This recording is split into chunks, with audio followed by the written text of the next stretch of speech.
cause you know we gon' talk about it. Talk about it. Let's talk about it. Get in here, we in here tonight. So get in here, we in here to vibe.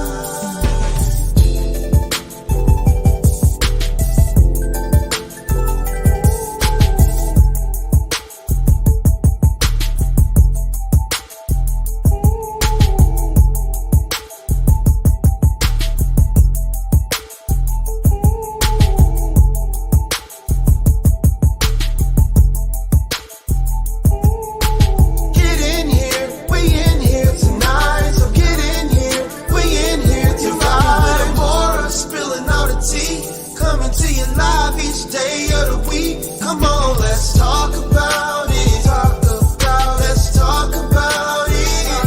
What you waiting for? Come and take a seat. Like and subscribe, this is where you wanna be. Cause you know we gon' talk about it. Talk about, let's talk about it. Get in here, we in here tonight. So get in here, we in here to vibe.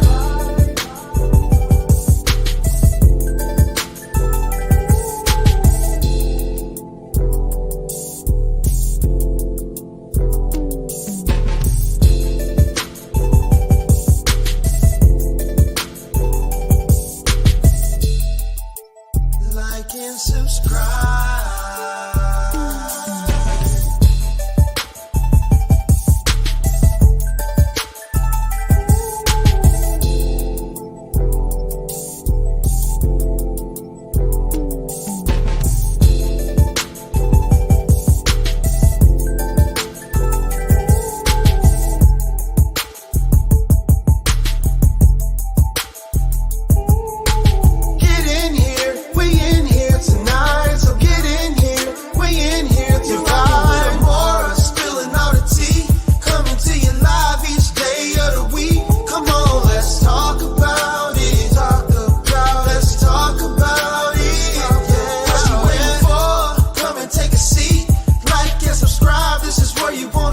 Cause you know we gon' talk about it. Talk about, let's talk about it. Get in here, we in here tonight. So get in here, we in here to vibe.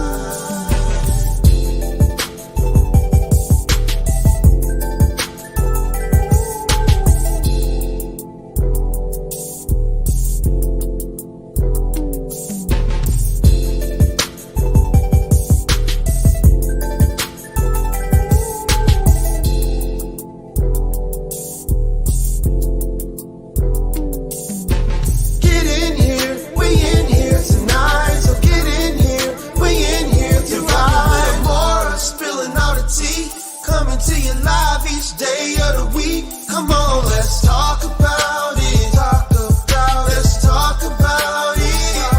What you waiting for? Come and take a seat. Like and subscribe, this is where you wanna be. Cause you know we gon' talk about it. Talk about, let's talk about it. Get in here, we in here tonight. So get in here, we in here to vibe.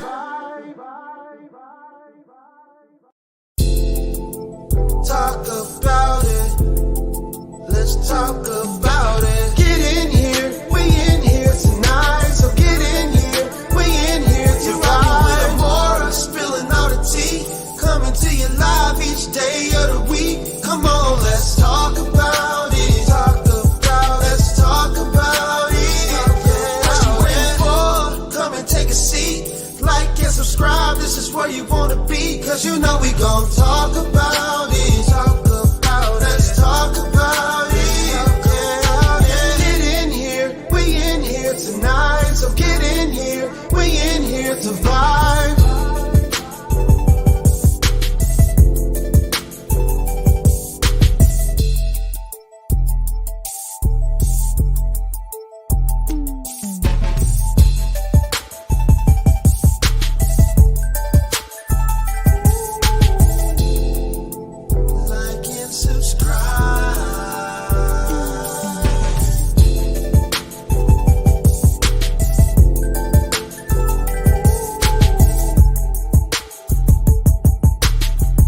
Hey y'all, hey y'all, hey y'all. I'm all late, child. Just black folks late. Oh my God. How y'all doing? How are y'all doing in the building tonight? Your girl is late. Late, hungry, but my nails look good, girl. Mm-mm.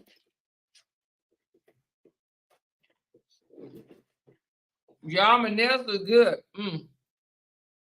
It ain't nothing like getting your nails done, honey. You think you did something. My videos are still downloading, so give me a minute. Give me a minute.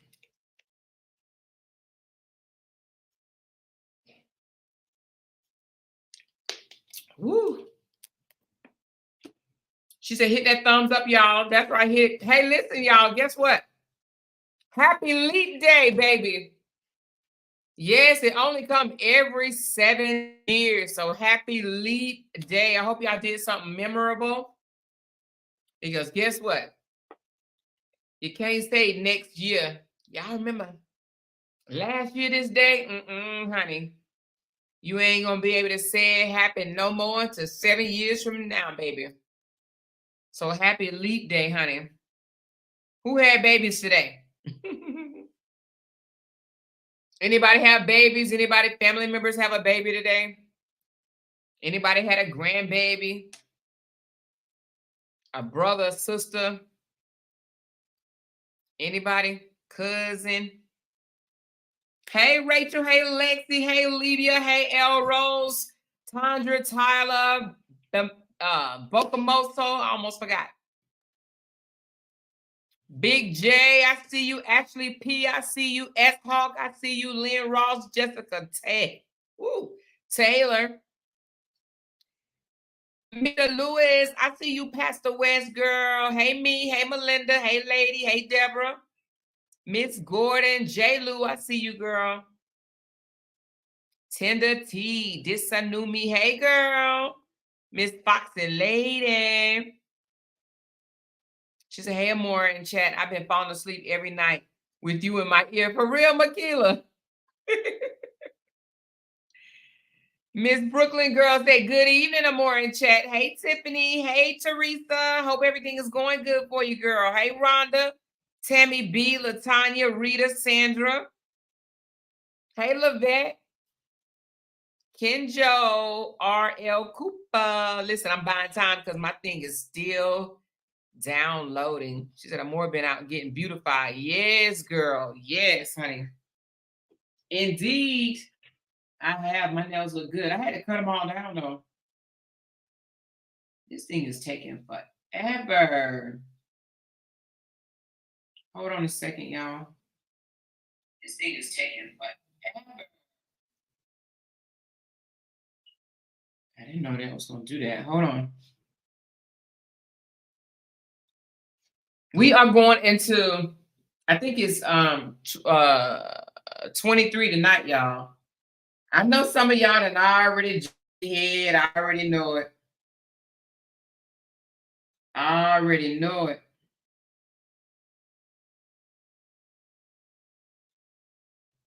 But it's okay.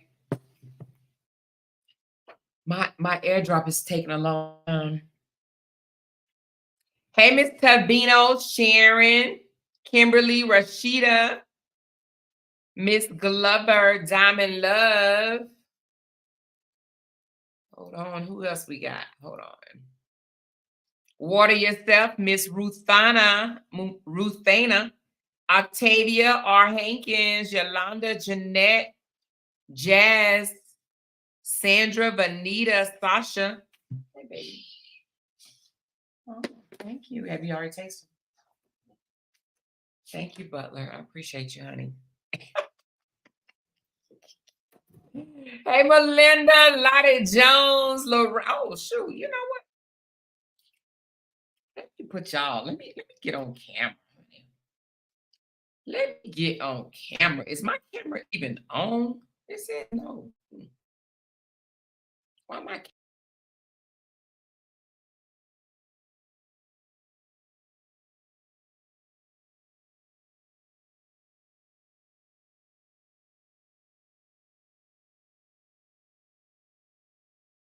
light ain't on? That's why. Hey y'all. Hey y'all. Hey. I'm buying time, y'all. Hey, gorgeous Tiffany, Kimberly, Jessica, Lorraine, Melinda B, Sasha, Vanita. Hey, Jess.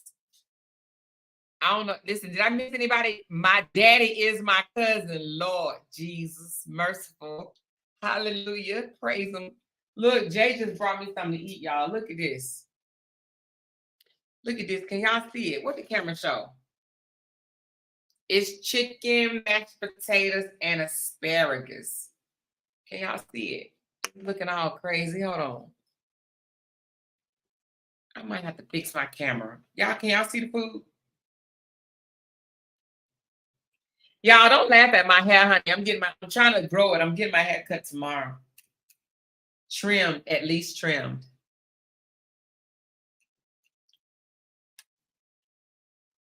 I was talking to somebody today, and you know what they said to me? They said, how can you talk at a screen?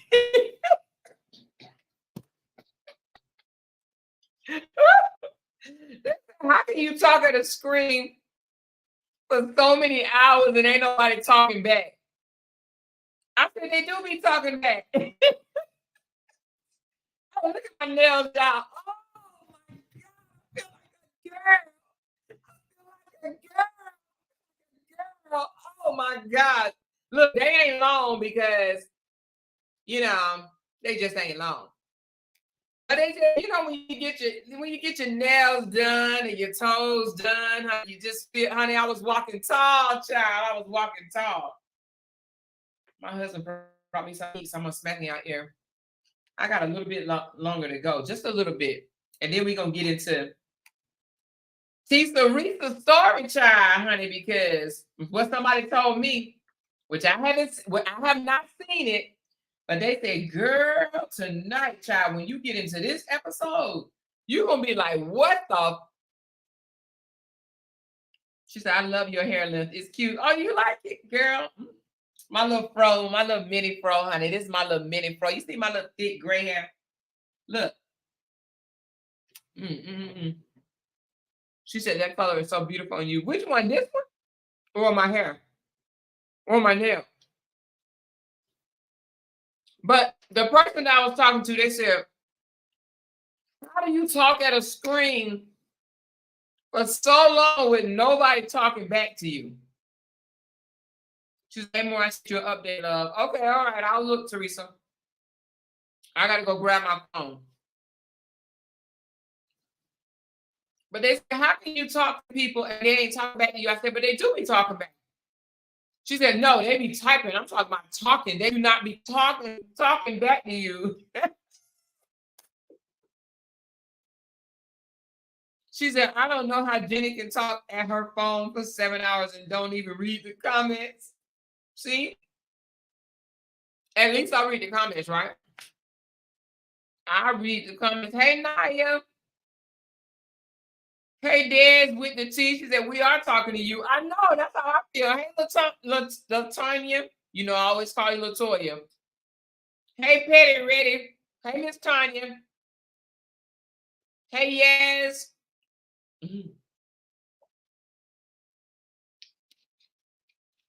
She said, I asked the same question. Listen, I be talking back to y'all though. Hey, Ayana. Hey, Sunshine. I said, they do be talking to me. She said, they don't. They really don't be talking to you. She said, I'm talking about real live talking to you. Like, she said, how can you talk to people? She said, I just feel like, y'all see this asparagus? The camera make it look purple. Does it look green to y'all? It look black, don't it? But it's really green. I don't really like asparagus. I think they're nasty. Asparagus are nasty. She said, I'm staying up tonight. I'm not missing any parts of this story. She said, never boring. She said, I like your hair as well as pretty. Thank you. She said, you both have the gift of gab. Yep. Me and Jenny both. Jenny said that she can't go back and forth with me because you gotta know how to cuss to come back and forth with me. I don't know why she say that. Maybe because I cuss. Maybe because I cuss. I do though.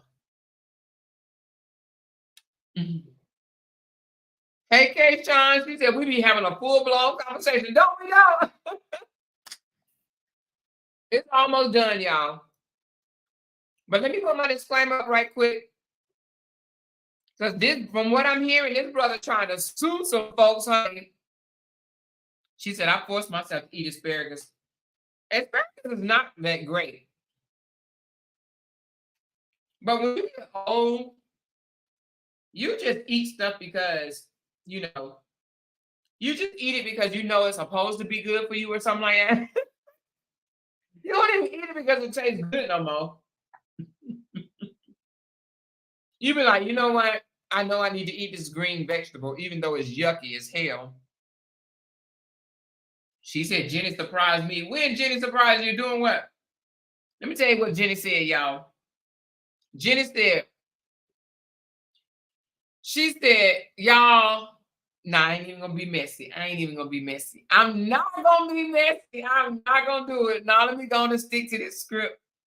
Let me go on and stick to the script before I'm in a backslid by 5 damn meters, honey, child. Because you know I can do it, but I ain't gonna do it. I ain't gonna do it. I ain't gonna do it. I ain't gonna do it. I ain't gonna do it. I ain't gonna do it. I ain't gonna do it. I ain't gonna do it. Y'all remember that girl? Y'all remember that girl? I ain't gonna do it. I'm going to try to stay through the whole live. I've been at the hospital all day, but my phone is not here. I can hear. Okay, Teresa. Hope everything is going well, baby. She said, tell us more. See, you trying to be messy. Chris, you trying to get me in trouble, girl. Stuff my mouth right quick. Hold on. Let me stuff my mouth. Mm-mm. Mm-mm. Mm-mm. Mm-mm. To do it for the vine. I ain't gonna do it. Do it for the vine. I ain't gonna do it. I ain't gonna do it. Yes, girl. Mm-mm. I was about to be messy and say something that Jenny said, but you know what? Mm-mm. Y'all ain't gonna get me to being bad. Mm-mm. Where that video at? Here it goes right here. She said, you started it. She said, drink a Coke and you will be good. I know, right? You right about that. She said she sure did, LOL.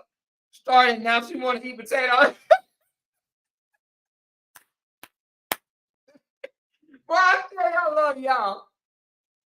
No, I'm just gonna say what she said. We ain't getting into it at all, y'all. We ain't getting into it. I'm just gonna repeat what Jenny said. That's it, that's all. That's it, that's all. Jenny said, now I don't know if this was her exact words, but she said, y'all talking about, she was talking to RA supporters. She said, y'all talking about he put me on. What my husband got over there? Oh, anyway. She said, y'all talking about he put me on. She said he got over 1 million followers and he only get motion when he share his daughters. Other than that, he didn't put himself on. Something like that, y'all. Something like that. Something like that. Something like that. But I was just like, oh shit. Shots fired. I'm ducking and stuff, you know. Anyway. That's all. That's all. That's all. That's all. That's all. That's all, baby. But anyway, my copyright is up here because listen, everything that I say out my mouth is based on my opinion. My opinion. Only I ain't trying to doggone discredit nobody. I ain't trying to defame nobody's character. I ain't trying to get in trouble, y'all.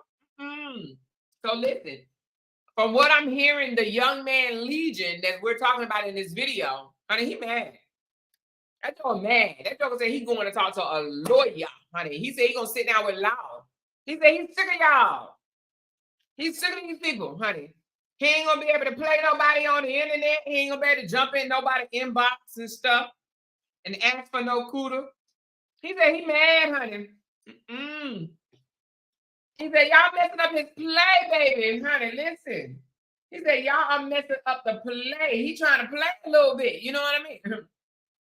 And y'all messing up his play. So he said he going to talk to a lawyer because he's saying what y'all said about him, it ain't all the way true. But anyway,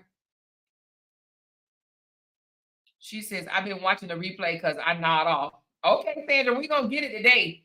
She said, messy, shaking my head. I know, Bogamosa, just messy. I'm just being messy.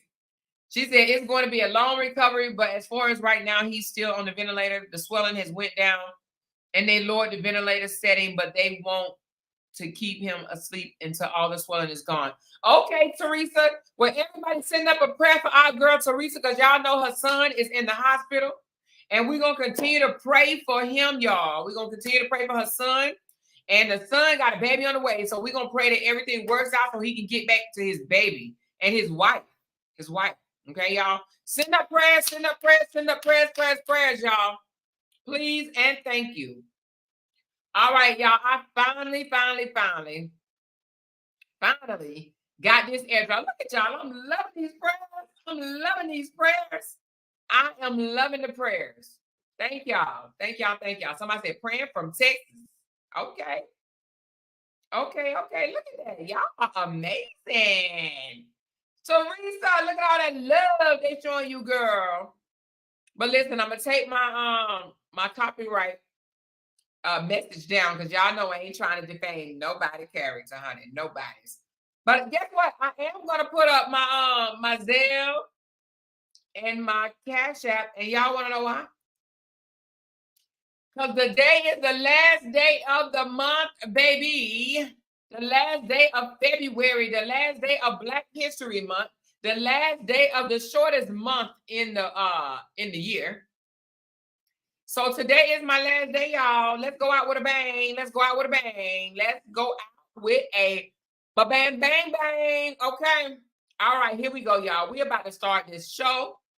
Y'all already know. We about to break down 23 to 35. We might go to 36, but if we have to cut it short because I did come on an hour late, y'all, because I had to go, get my nails done. So we're gonna try to get through 35 or 36 because I do have 36 on this particular video right here. I have 23 through 36, but I put 23 through 35. So we'll just see how it goes to see if I can get through this whole video, okay?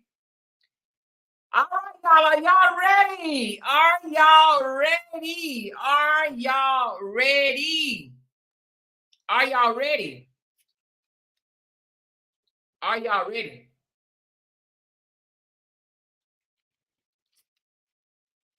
She said, yesterday I walked 6 miles on the treadmills listening in. Let's see what I do today. Let's go. 6 miles, girl. That's good. Honey, let's go, y'all. All right, here we go. This is episode 23. Yesterday we dropped off at I don't even know if I can do a whole recap. Well, it'll tie into it. She might even do a recap in 23. Here we go. Let's go, y'all. Let's go. Part 23. Turn who them the fuck volumes did up. I marry? So we agreed to do marriage counseling. I had found a pastor and his wife who agreed to do our counseling, basically. Our counseling was going to be on Zoom and it was going to be every other week, every other Tuesday. Initially, Legion was participating in it. His body language seemed to be that he was open and receptive to the marriage counseling. Now, the pastor and his wife were deeply concerned at the fact that we had only been married 3 months and we were already dealing with some form of infidelity. We were in marriage counseling, and as the pastor would put it, there seems to not be any sort of intimacy. She said some form of infidelity. Well, I would call what he did cheating. Yeah, anytime somebody is in your inbox saying when you gonna come get this, and you responding when you gonna come get this, or when you gonna let me come get that, that is cheating. Some form of infidelity. Okay, let's go. Let's go. I say infidelity all the way. Anyway. They were concerned. Rightfully so. I think any person would be if they knew what was going on within those 3 months. So, the pastor and his wife, it is fair to note, we started counseling with them in the spring. We continued counseling with them up until a week before I found out what I found out, and he got kicked out. So, one of the first things that the pastor kind of talked to us about was, are you what was the deal with the Facebook Messenger stuff? And Legion was like, it was stupid. I shouldn't have done it. It really was just attention, and I got carried away. He felt like he was not going to, he kept saying, I'm not going to keep apologizing. I'm not going to keep getting persecuted. After I told you, I'm sorry, I told you I wouldn't do it again, and I want us to move forward. You're either going to forgive me or you're not. What? The pastor and his wife were like, wow, the audacity. I do not like when people come to you with that bull crap. You either gonna forgive me or not. Oh no, baby. You gonna listen to what I got to say until I'm tired of saying it. That's what we about to do. You hear me? Is real on this one. So, needless to say, we started moving slowly forward.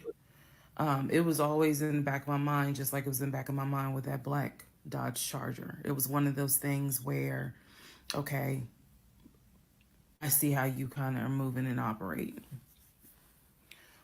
He came to me a few days after we started our first counseling session, and he was like, we should get a joint bank account.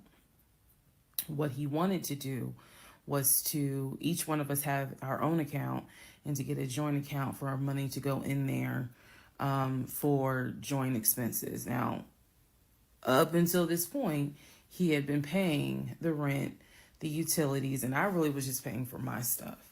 So now he's suggesting, look, we're married now, let's go ahead and get a joint account. I wasn't necessarily against it because I knew that I would still have my own account. I would still have my own savings. So what I countered with was, okay, let's take a look and see what we're working with. Show me your checking. Let's look at each other's accounts. Look at what we have currently. He was cool with that. So he shows me his checking account. His checking account available balance was it was just over 9,600. Mine was just over 1,500. So there was a huge disparity in the amounts. And so he logged in on the phone and turned it towards me, and I could see available. So he did have 9K. He had $9,000. Okay. I mean, it's far from 750,000, but okay, let's go. Available checking, available balance, just over 9,600. I logged into my savings. I showed him how much I had in savings. He picked up his phone, logged into his Chase savings, turned the phone towards me. In the Chase savings, it was roughly about 15,000. But I also knew that he told me he had a US bank savings and he had an offshore savings. So at this point in time, I asked him, show me the US bank savings, show me the other two accounts.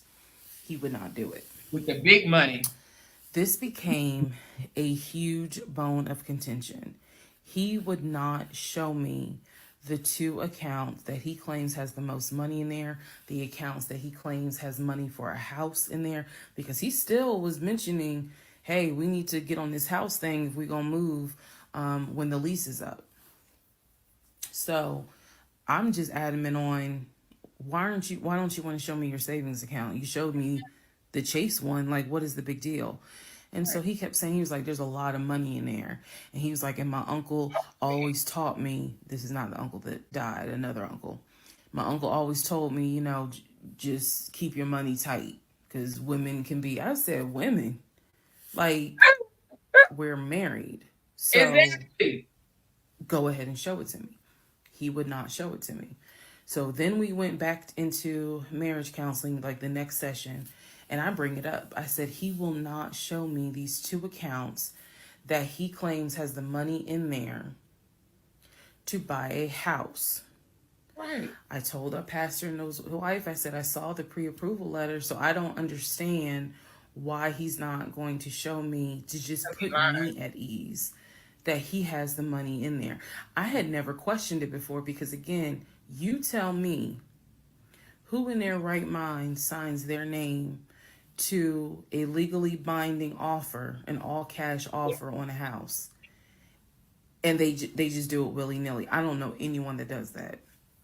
So I actually never questioned what was in the savings because I clearly saw him sign his name to a $699,000 all-cash offer on a house.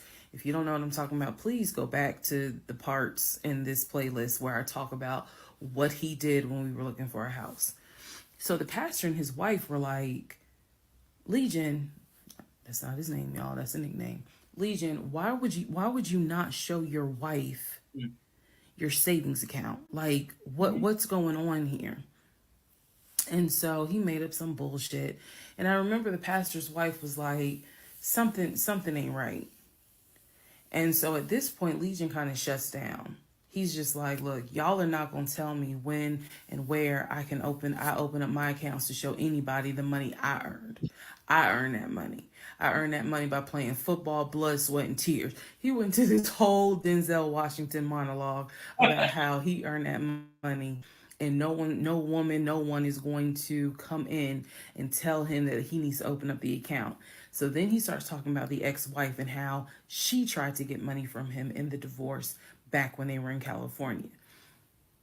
So now the pastor and his wife, their red flags are just like, whoa. So much so that the pastor's wife said, and I will never forget this, she said, I don't think you all are going to make it to January. Oh, shit. What she was talking about is, I don't think y'all are going to make it a year. And I really, truly was like, we're going to make it. Like, of course we're going to make it. And she was just like, I don't have a good feeling about it. And so Legion's all defensive. He at this point, he's folding his arms and because remember, we're on Zoom. He's folding his arms and he's just like, I'm done with this. Like, I'm not going to get attacked because I'm not comfortable showing you the amount of money that I have. Money changes people. And I'm not comfortable. So he's playing that victim card. And so the pastor and his wife were like, you know, we're still going to help y'all as much as we can. But so he was like, I'm not comfortable. And basically the pastor and his wife were like, look, we'll help y'all as much as we can. But there's some deep issues here. And Exactly. How a man, okay, hold on. Hold the hell up, y'all. I got a mouthful of food.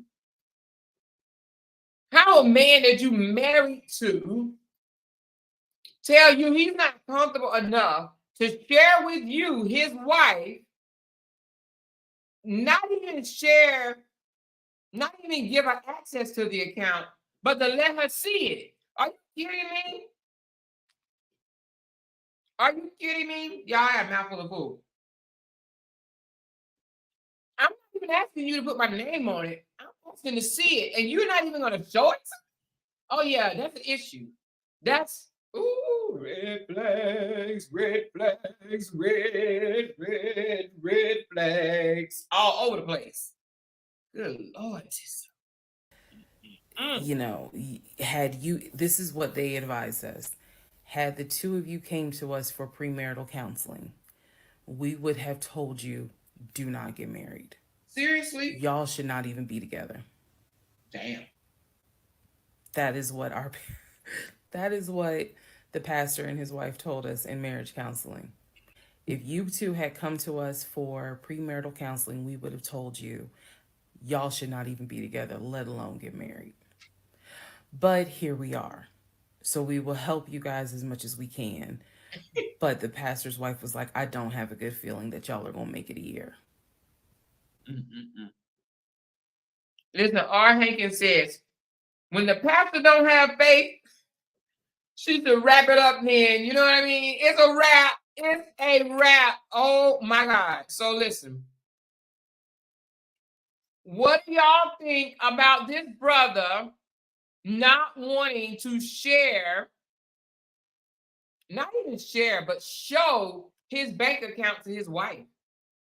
You and I already cheated on me because those text messages in those Facebook Messenger was cheating, okay? Cheating. I call it cheating. So you cheated on me already. We in marital counseling, and now we supposed to be trying to make things better. You show me a $15,000 and a $9,000, and now you don't want to show me the $750,000 account. You don't want to show it to me. I just want to see it, and you don't want to show it to me. Yeah, okay, bullshit, y'all. I call bullshit too. Yes, Jessica, I call bullshit too. Let's go. Part 24, who the fuck did I marry? So, Girl. remember, we're in April. We're now moving towards the end of April. And he still did not show me his savings account. Saw the checking, saw the Chase savings. So he decides that we should start looking for a house again. Oh my. Because my lease was up in August. And I made it very clear that when the lease is up, I am moving. I wanted to move to Cobb County. So he was like, you know, we need to get the ball rolling. I didn't want any parts of it. Didn't want any parts of it. He found a realtor. This time it was a woman. It was a woman. And Exactly, Rachel. I believe her name was Amber. I think her name was Amber. So he found a realtor and he told her what the budget was. Amber started finding houses. So please understand, or you don't really have to understand, but I believed he was a sane, rational human being. Sane enough that you would not sign an offer on a home if you didn't have the money. That's what I believed. So when we started working with Amber, I believe, showed us 3 or 4 houses. It was not nearly as many as the other realtor, Scott. So one of the houses, absolutely loved. Ugh. I love the house. I really wanted to put in an offer on that house, and I'm going to post it on the screen. The house. Love that house. It was just absolutely beautiful. And once again, he wanted to put in an all cash offer on the house. But before he could put in he had told Amber, I want to put in an all cash offer.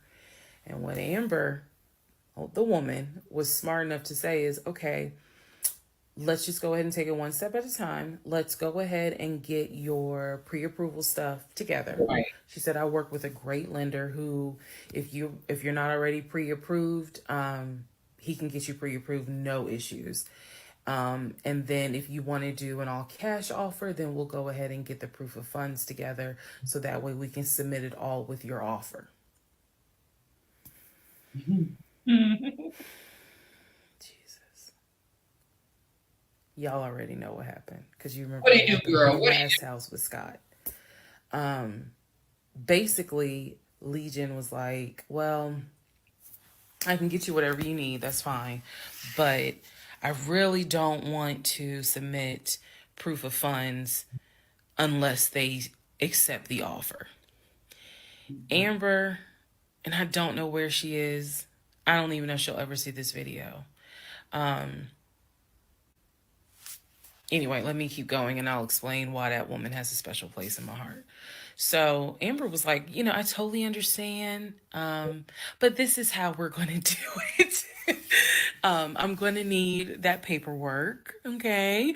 And we'll submit it with your offer. Right. She just simply was like, yeah, this is how we're going to do it. And so he did not submit the paperwork when she had asked him to. And I remember I was driving to work and I stopped at the Quick Trip on Upper Riverdale Road in Riverdale, Georgia. And Amber had called me. It was in the morning. She had called me. And I believe with all my heart that Amber knew something was up, but she also knew I did not know what was up. So she I hope Amber said, listen, wake the hell up, Teesa. Wake up. I hope Amber told her that. Lord, Amber, please. she called me and she was like, I just don't understand. Like, if he has the paperwork, like, you can submit the paperwork. But the issue was the Chase paperwork that I had was from a year prior. So my understanding was that it pretty much was no good at this point. So she said all he has to do is just email it to me or take a picture of. She was like, I just need to know that he's able to back up his offer. And I said, I totally get it. And she was explaining some stuff to me. She was like, he needs to do X, Y, and Z. And so I said to her, I remember I said, I don't know what's going on. I said,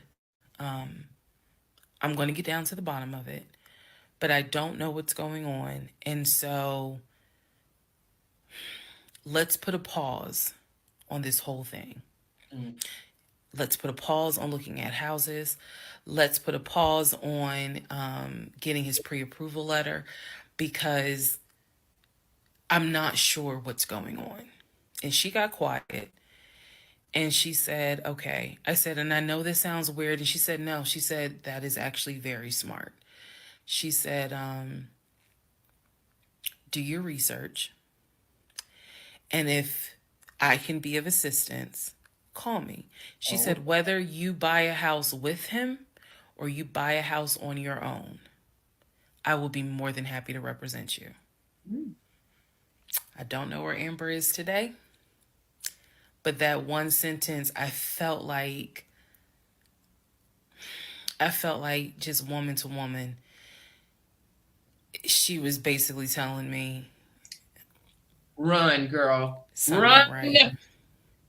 Run. Baby, something ain't right. And now you need to open your eyes. I'll be more than happy to work with you. If y'all get your shit together, I'll work with both of you. But whether you buy a house or not, do your research and then let me know what I can do. That was our conversation at the Quick Trip on Upper Riverdale Road. So I got off the phone. That was the last time that we worked with any sort of realtor. That was the last time that we looked at any sort of house. And I don't remember exactly what happened after that, meaning that day. I do know that when I went home, I simply told him, I don't want to look at a house right now. I said, I think it's okay if we rent. We'll just find a house in Cobb County and just rent for a year. And let's build, save some more money. Let's just let's not worry about buying a house right now. And basically, what I was trying to do was save face, because that was the first time with Amber that I actually was embarrassed at the fact that we, he and I, because I felt like I was complicit in the fact that I'm going to look at houses with him. I felt like we are wasting these people's time. Yeah, pretty I much. did not mean to waste your time. I clearly see my time as being wasted, but that doesn't mean I need to waste your time. And I felt embarrassed at the fact that we wasted her time coming across as serious buyers. When time came to put up or shut up, nothing was put up. And I knew nothing. I had nothing to add to add to this, because we're talking about a $650,000 house, and I don't make that. I don't make anywhere near that. So it just became one of those situations where I was trying to save face. I was trying to save face with my husband, and I was trying to save face with Amber. And so I did say to him, let's just rent for another year, and then let's see at that time where we are, if we should go ahead and buy. So now is when shit is about to get real.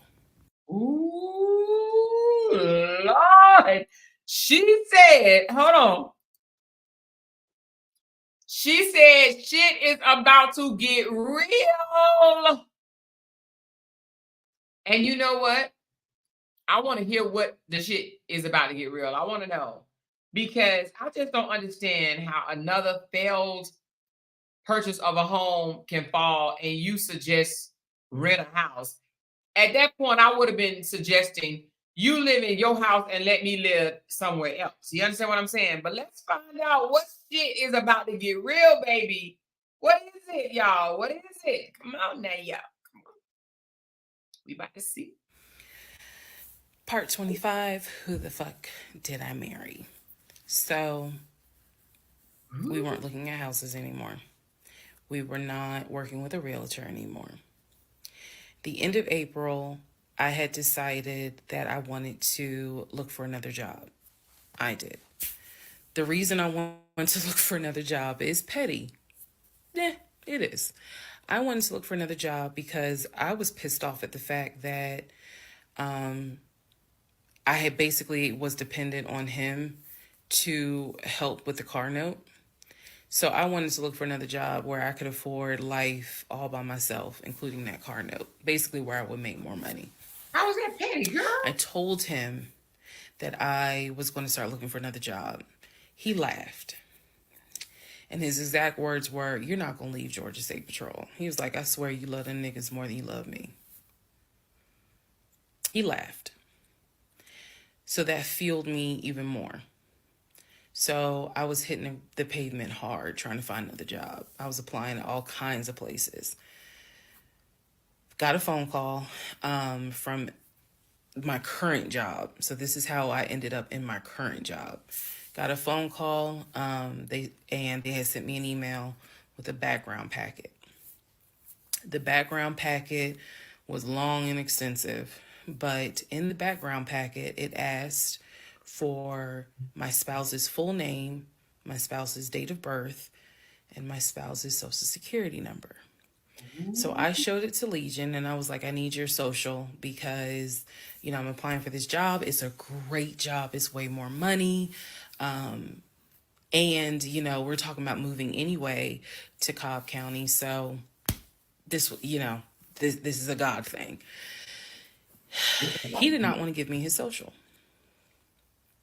I showed him the paperwork where I was like, look, because we are married, I can't lie on here. So help me.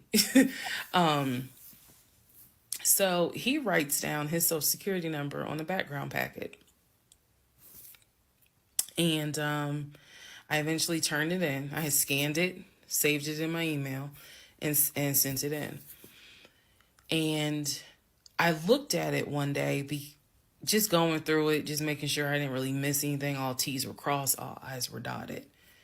And I looked at his social, and something about the social seemed different than the social security number that I remember seeing when we did our marriage license. And so, for those who you remember in the previous part, I said I had ran his social security number from the marriage license. Nothing came back. So I thought that I had written it down wrong. Basically, what it is that the first three numbers were different on the background packet than what was on the marriage license. If you don't know this, here's a little trivia.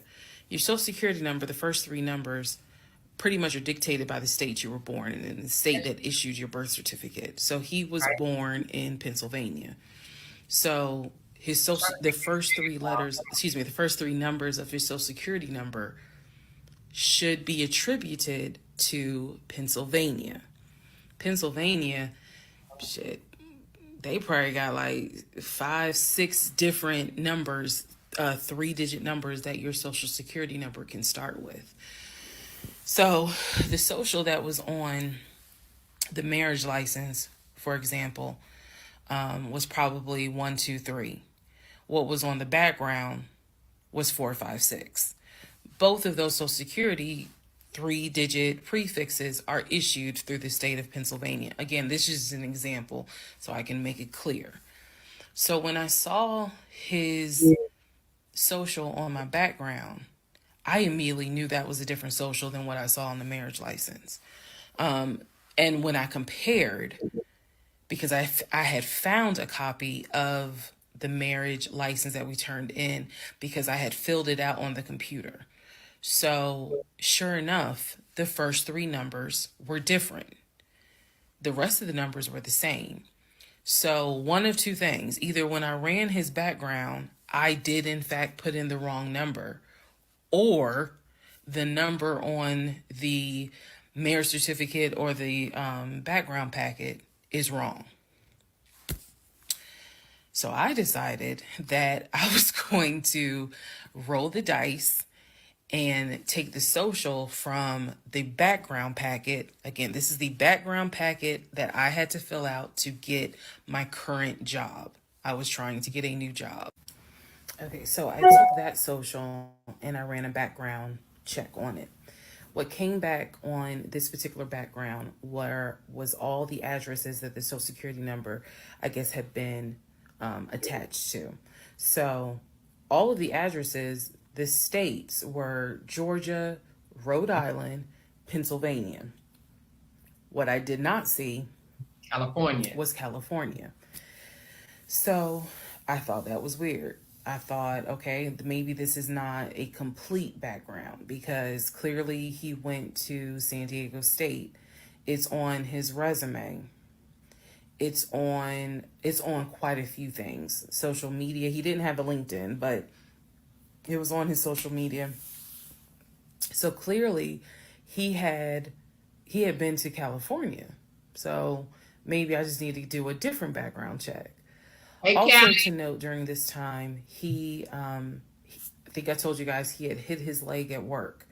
So what was happening was it was getting more and more difficult for him to walk, like put pressure on that leg, on that knee. He was still able to go to work. He was still leaving at 6:15 in the morning. He was still coming back between 3:30 and 4 o'clock. But I clearly could see where he was in pain. He would elevate the knee, ice the knee. It was getting worse. And I was constantly like, go to the doctor. Let me take you to urgent care so that they can look at this knee, because you shouldn't still be limping and having a hard time putting weight on that knee. And every single time he was like, "Oh, it's fine. I have a doctor's appointment on Wednesday. The doctor just told me to ice it and to elevate it. This is an old football injury. It happens all the time. It used to happen a lot when I was out in California. So I'm mentioning this knee issue for a reason. But back to the background. So once again, when I ran the background the second time with the second social, it showed me states of Georgia, Pennsylvania, and Rhode Island. And that's all that I saw in terms of addresses. I didn't see anything for California. So by this point, we're moving into May of 2021. Things are starting to reopen. One of the things that reopened was San Diego State. So I called San Diego State. I called the registrar's office. Someone did answer, and there was instructions on how to request a transcript. I was able to try to request it online. You needed the student's name, and I believe you also need their social. And when I typed it in, it said no results found. I believe that I sent an email asking, this person is saying that they were a student there. Can you verify it? The response I got was there were no records found with that social security number. So I'm like, okay. I asked him about it. And in part 26, I'll tell you exactly what his response was. Okay, hold on. I don't understand how even when she got the report back and didn't see the state California, why didn't she say anything to him then? I think maybe y'all at this point, okay, she has to know something because she's just not moving like a at this point moving like a concerned person. She's just like, oh, I don't see Cali. Let me just, I don't see California on here. Let me see if something else happens. You know what? When nobody been getting no sleep in that house, y'all. Nobody. Nobody. Part 26. Who the fuck did I marry? Girl, who? So I asked Legion, what's the deal about San Diego State? He was like, what are you talking about? And I said, why is there no records of you there? It just came right out and said it. Without missing a beat, this man said, well, I was a private citizen. What the fuck does that mean? And what he said is that when he started at San Diego State, his father paid money so that, okay, it's important I say this with a straight face. His father paid money so that his name and social would not be publicized and he would be considered a private citizen. He said that he had a card where all he had to do was show the card. He does not have to give his name. He does not have to give any information because he had that card. What, girl? He said so San Diego State would not have any record of him, but he was in fact a student there. That joker got an answer for every damn. I said, and you claim that you played football. He was like, I did play football. I said, so you're saying that the school did not publish your name anywhere and they were in violation of NCAA rules? And he was like, why are you asking all these questions? Because she can't. I'm just curious. I'm just curious. You're saying that. Girl, I swear to Jesus, she ain't, woo. That girl don't have my spirit, child. She ain't got my spirit, y'all. I understand y'all saying show her grace, but she ain't got my spirit, child. When he said, why you asking all these questions? I would have turned off.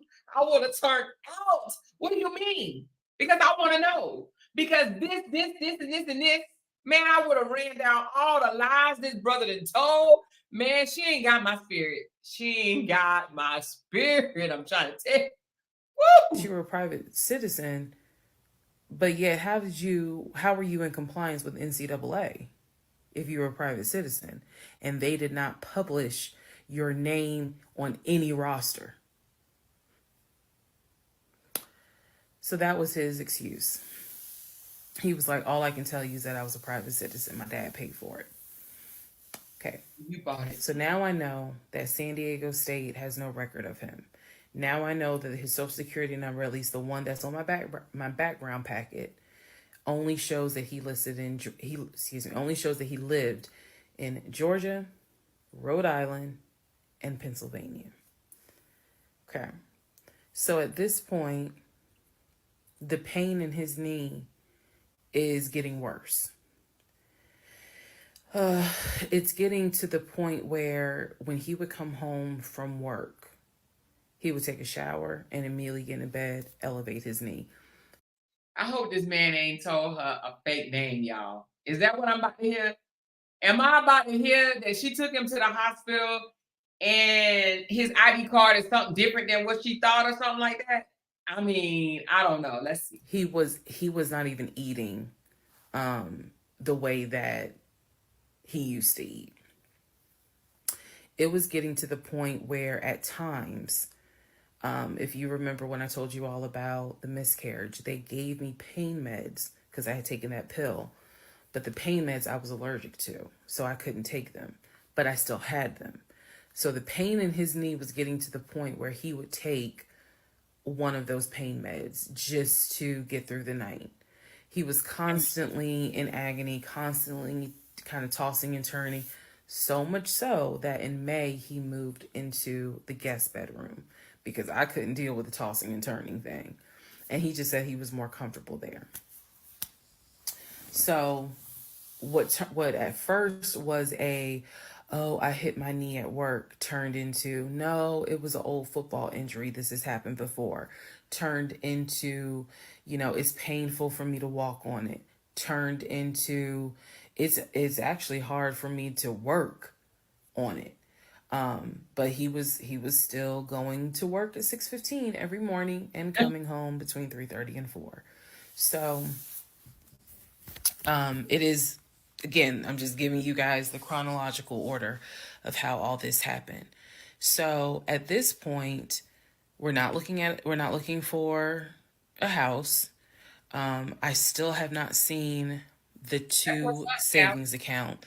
I'm pretty sure there's no money in those savings accounts.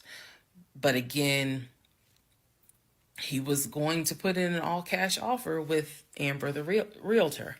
So I really didn't know what to believe, but I believed what I saw, which is I saw that background is not showing where he went to California. So at one point in May, it was close to mid-May, he calls me from work. He calls me from work, calls me while I'm at work, and tells me that he got a phone call from his stepson. The phone call from his stepson, the stepson was crying and was just absolutely distraught. And I'm at work in my office like, what's going on?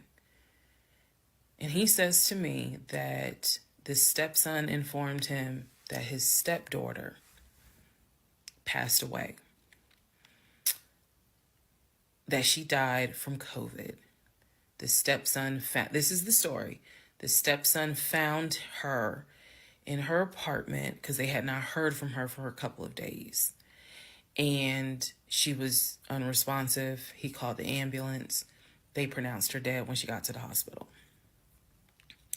So he was calling to tell me that she had died. And he was also calling to ask me if I would object to him giving his ex-wife $2,000 towards the funeral.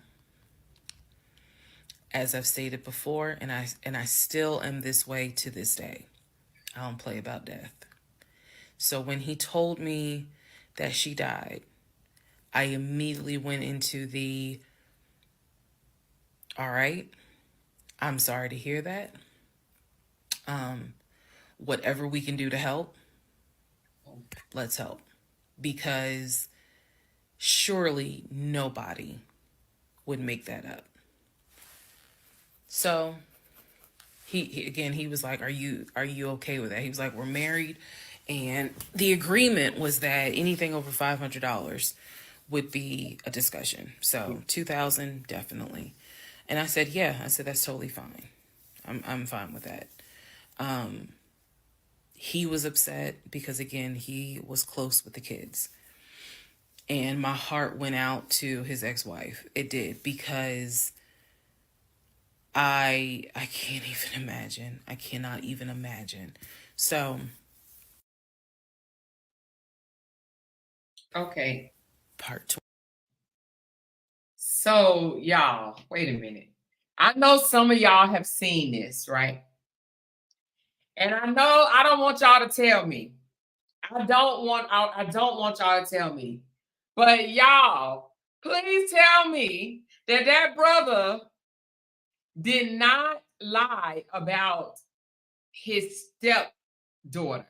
Don't tell me.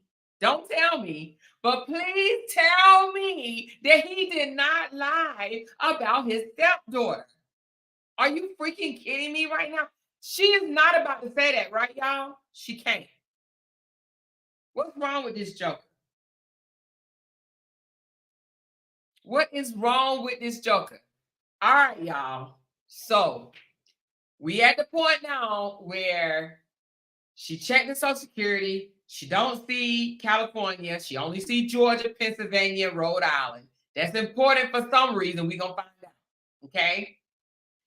And she called the school. The school said no record of him. He claims he's some private citizen, that he carry around a card that identifies him or allows him to get away from being identified, I guess, right? So now the stepson then called and said his sister passed away, and he wants, which I think that if the daughter passed away, I would think the ex-wife would call. You know what I mean? The ex-wife would call, not the brother. But at any rate, now he just asked her, can he give $2,000 to the wife, I guess, to help with the burial, or woo, child. Let's see what's going on, y'all. Let's continue. Thank you for you guys renewing your memberships. I appreciate that, y'all. 27. Who the fuck did I marry? Girl. So here's where we are at, and here's what we can establish. Number one, I ran an initial background check on the Social Security number that was on our marriage license. Nothing came back. I subsequently applied for another job. In that job, I had to fill out a background packet. The background packet asked for my spouse's name, date of birth, and his Social Security number. The Social Security number on the background packet for the new job did not match the Social Security number that he gave me for our marriage license. If you are confused, I believe it's in part 25 or part 26 that I explain that. So we can establish that I then ran a background check on the new Social Security number that was on my background packet. It came back with states that the Social Security number apparently had lived in. Those states were Georgia, Pennsylvania, Rhode Island. Okay. I decided, this is now around May 20th, I decided to do another background check. And I paid to do another background check. This time, I did it with a different company, and not only did it give me the addresses, not only did it give me the states, it gave me addresses, and it also gave me names of people who were like associated with Legion and that address. One of those names was his ex-wife. I've always known, he's always told me the name of the ex-wife, but now I see it when I ran his background. I did a search for her on social media. She was not there. So the address that it showed that she was associated with him, because remember, his story is we got married in San Diego, we lived in San Diego, we divorced in San Diego. Men lie, women lie, the U.S. federal government, which your social security number does not. So he's saying he was always in California. His social security number never showed that he was in California, according to the background check. It did show that he had lived in Georgia at an address associated with the ex-wife. So, tried to find the ex-wife, could not find her on social media. So I looked in the metro counties to protect her identity. This, I am going to not divulge a lot on this part. I looked in the metro counties in the open record courts. So typically, you can look in like Superior Court or Magistrate Court or Probate Court. So I looked in open records for the different counties, metro Atlanta counties. Let me be clear, metro Atlanta counties. And I looked under her name. And I found where they had filed for divorce in a metro Atlanta county.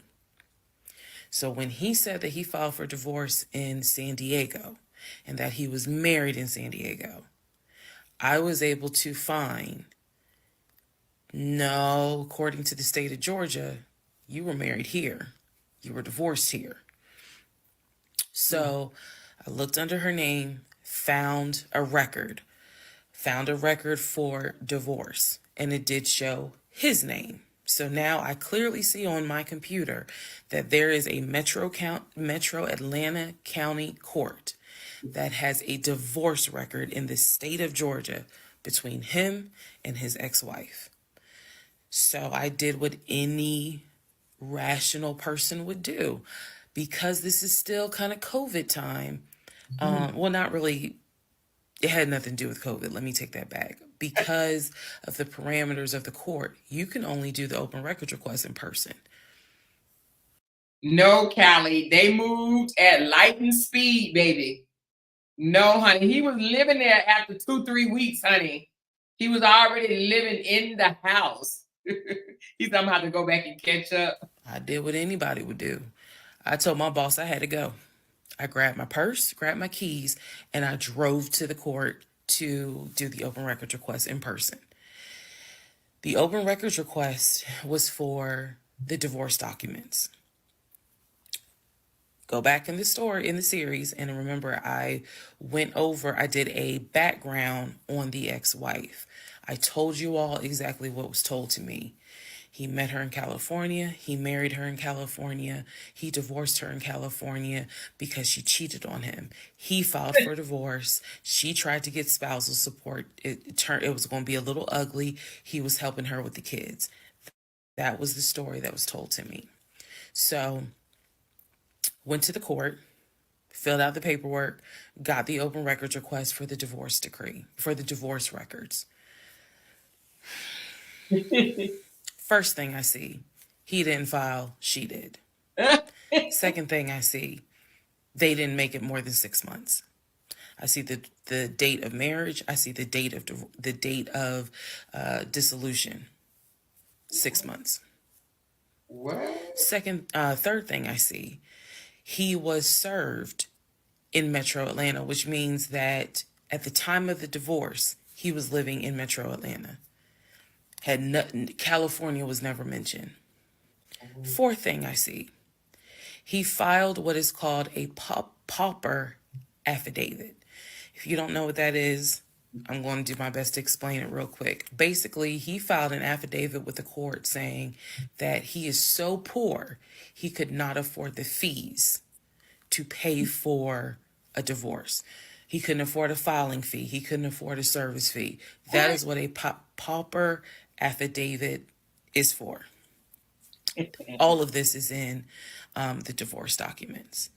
She had filed. She said it was irreconcilable differences. She was not requesting any money whatsoever.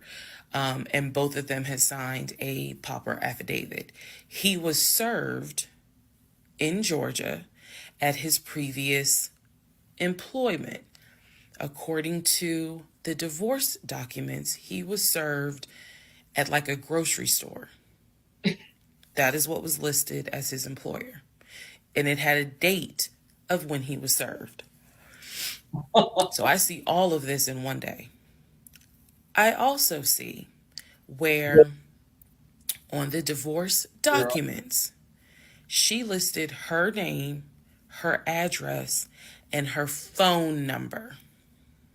Oh, Lord. So I did what any rational person would do. What you do, girl? I What wrote you do? down the phone number. There was a 50-50 chance that the number was already disconnected.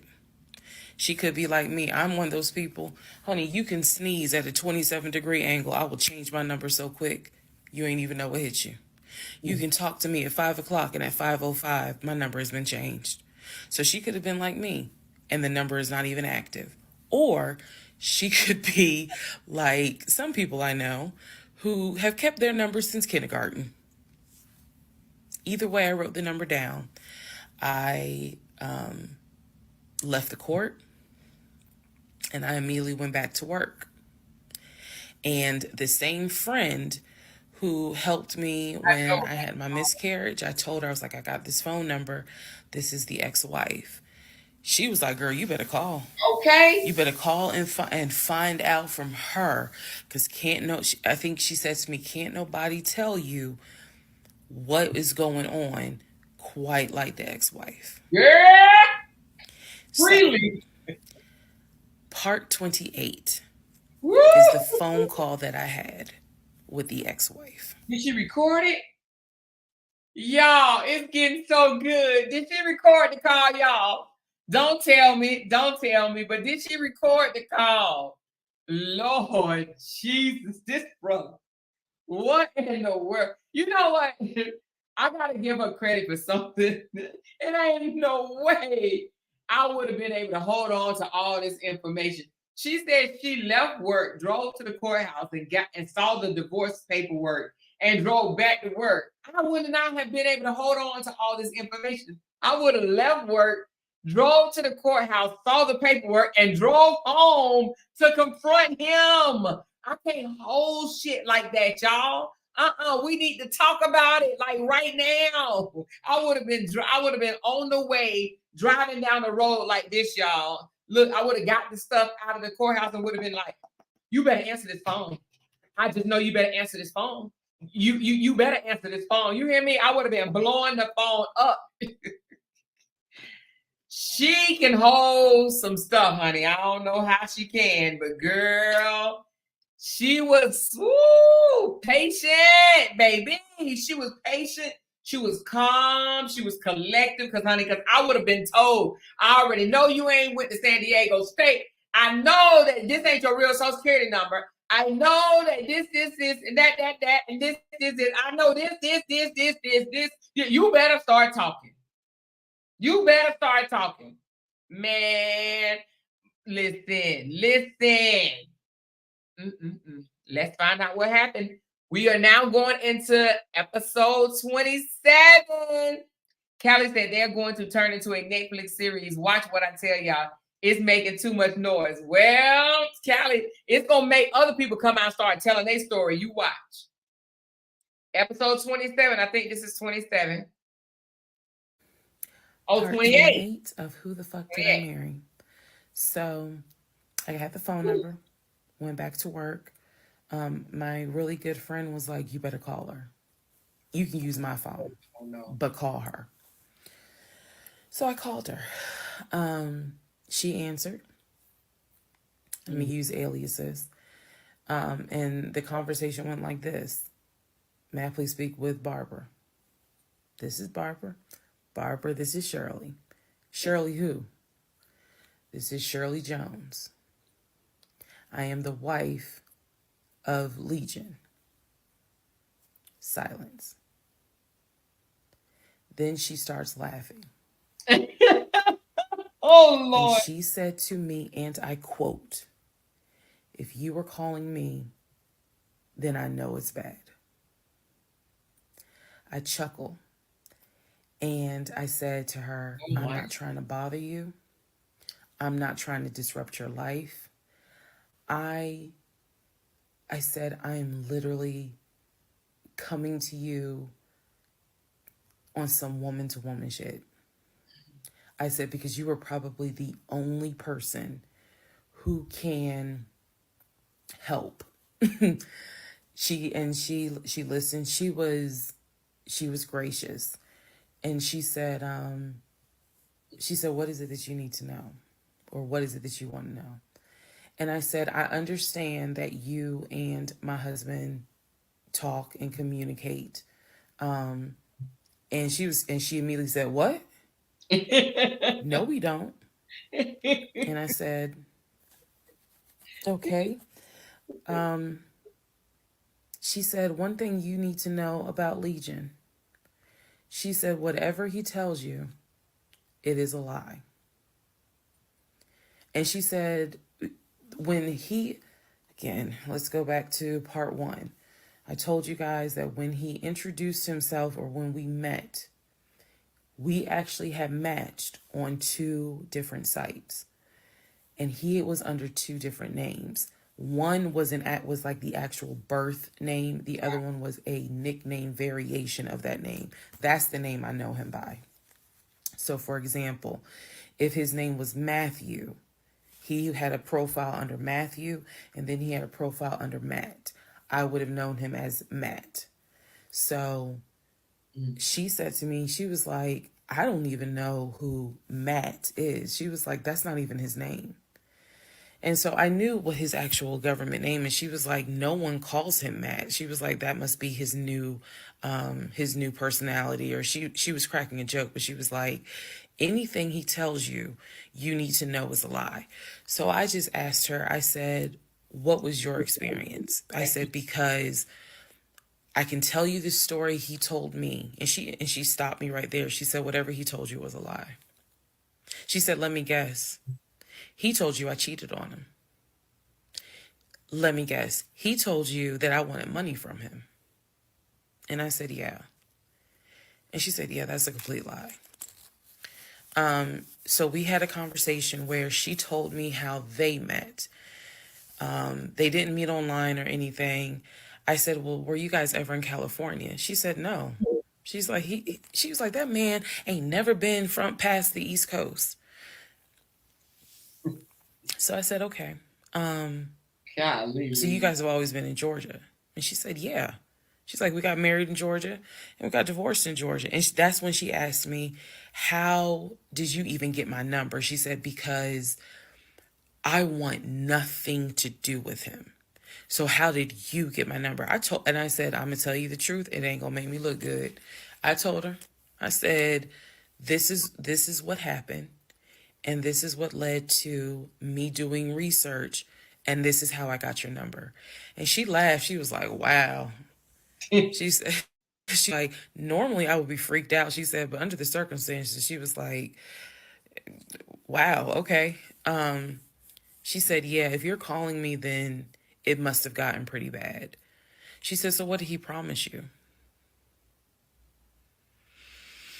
And we talked for about 35 minutes. She asked me in that phone call, she said, look, I want nothing to do with him. I have not spoken to him since our divorce was finalized.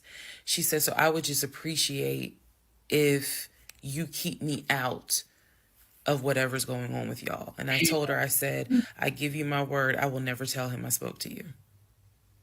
I said, I give you my word. I said, this conversation is for me. It is not for me to use in any sort of legal litigation, nothing. This is for me. And I said, I don't plan to call you again. I don't plan to be a disruption in your life. I just needed to know, how bad is it? And she paused and she said, it's bad. She said, I don't know what all y'all got going on. She said, but if it's anything like what it was for me, it's bad. So we talked a little bit more. She was very encouraging. She was like, girl, do not blame yourself. She said, I went through that and I had blamed myself. She was like, this is not on us. This is on him. She was like, he is a master liar, a master manipulator. She said, I ignored the red flags. So she was like, do not feel as though this is on you. We talked about there's an ex-girlfriend that shares the same name as his aunt. She and I talked about her. She said the reason why they broke up because the ex-girlfriend, I didn't know this, the ex-girlfriend had reached out to her about 6 months before he met me. And so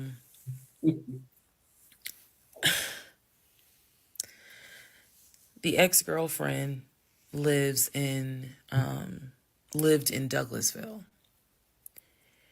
On Legion's driver's license, he had a Georgia driver's license with the Douglasville address. What he told me was that it was the address that his sister, because remember I told y'all his sister Shantae lives in Douglasville. She's a nurse, married with 2 kids. So he told me that the address on his license, it was his driver's license, was to Shantae's house. The ex-wife is telling me, no, that's the address for the ex-girlfriend. He had moved in with her and he created this whole narrative with her. She found out that he was lying and she kicked him out.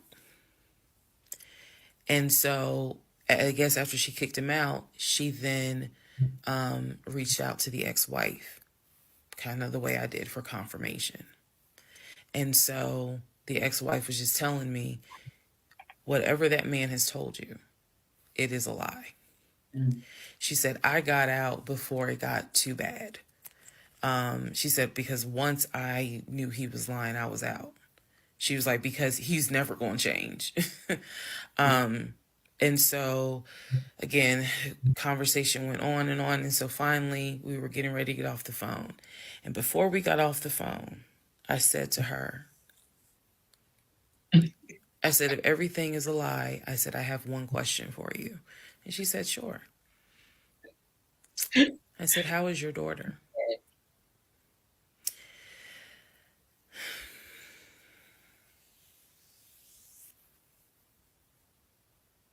I said, how is your daughter?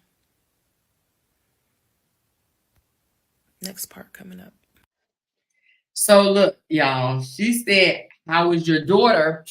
Because she knew that nothing was wrong with the daughter. Y'all know? The son, well, he said the stepson told him that his sister passed away. It says somebody just tried to log into my Google account. Hold on, y'all.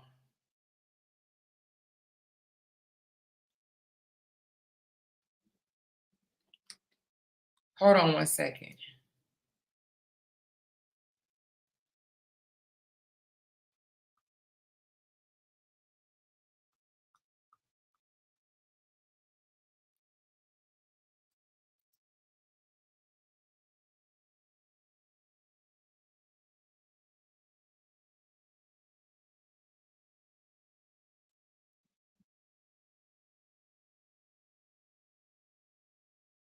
Oh. Oh. Okay. Huh. All right, y'all. I'm a part of this organization from long time ago. And I guess my email address was the address used to start this organization that I have not been a part of for a while. And she must be trying to, it's a recovery account. It says my email is the recovery email for this account.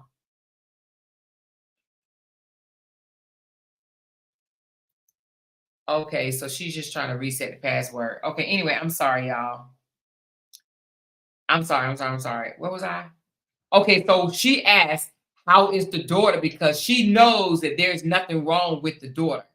She has to know because Why is she asking her how is the daughter? She knows that there's nothing wrong with the daughter. So now the lady is going to come back, I'm sure, and say, there's nothing wrong with the daughter. Let's just find out, y'all. Episode 29, let's go. I still don't see how she could talk to this wife on the phone and don't immediately call her husband. I don't know how she could do it. But anyway, let's go. Part 29, who the fuck did I marry? So I asked her, how was your daughter? She said, my daughter's fine. And I said, okay. She said, what did he say about my daughter? And I will be honest with y'all, I didn't have the heart to tell her. So what I said instead was, oh, no, it was, with everything with COVID, I think he mentioned that she might have had COVID or was exposed to it. I downplayed it bad. I wasn't going to tell that woman that he said her daughter passed away. So I said, obviously I'm glad to hear that kids are fine. She said, look, whether you stay with him or not is your choice. She said, he ain't gonna change. He ain't gonna change at all. She said, this is what he does. She said, you're not the first. You're not going to be the last. She said, he did it to me. She was very, very encouraging because she was just like, you do not blame yourself. She said, we both ignored red flags, but it is not your fault. She said, this is on him. Hey, so we, once again, I thanked her for her time, got off the phone. I took the long way home that night. I could not be around him. I could not be around him. I had to figure something out. I had to figure some things out. So I took the long way home. What does that mean? It means that I probably could have taken 75 to 285, but I probably took 20 to 75 to 285 to 675 kind of like I just took the long way home. She's different than me. A couple of days later, because my of days was spinning. Are you kidding me? A couple of days later, at this point, I'm turning into the FBI, CIA, and Homeland Security all in one. Literally. I'm trying to find everything. And he's carrying on his business as usual. Nothing changed with him. He had no idea that I had spoken to the ex-wife. He had no idea I had gone to the court and saw his divorce documents. He had no idea. So a couple of days later, I decided to look up his mother's obituary. Look up the mother's obituary. And down at the bottom where it talks about, she's preceded in death by, and it lists all the people, the family members that died before. And then it says, leaving behind to cherish her memory. It lists the husband, her husband, excuse me. Let me start over. It lists her husband, which is Legion's dad. It lists Legion's brother that lives in Philly and his wife, because again, this is she passed away in 2015. So it lists Legion, the brother in Philly, and his wife and daughter, her granddaughter. It lists Legion and his wife, I think it was like Latoya or Le something. It did not list the ex-wife I just spoke to. And it clearly said Legion, his wife, Latoya. Then it listed the brother in Nashville, his wife, Jane, or whatever. So I'm thinking to myself, there's two things I was thinking immediately. Number one, who is Latoya? Never heard that name before. So I was thinking, who was Latoya? And then number two, where are the two sisters? Shantae and Kim. Shantae lives in Douglasville, married with two kids. Kim lives in Augusta, and I believe he told me she worked at like Procter and Gamble. So why aren't they listed on here? Because apparently, go back to the video. I posted it on there. I gave y'all background on the family. He apparently was one of five through both parents. Brother in Philly, older brother, younger brother in Nashville, an older sister in Douglasville, and a baby sister in Augusta. So why is it on his mother's obituary there's only three children named? Where are the two sisters? So I'm even more like, what in the hell's going on? And then I started thinking to myself, why wouldn't they list Shantae? Like, they talk all the time, so I know that they're close because Don't he tell talks to me something. Shantae Oh all no. the time.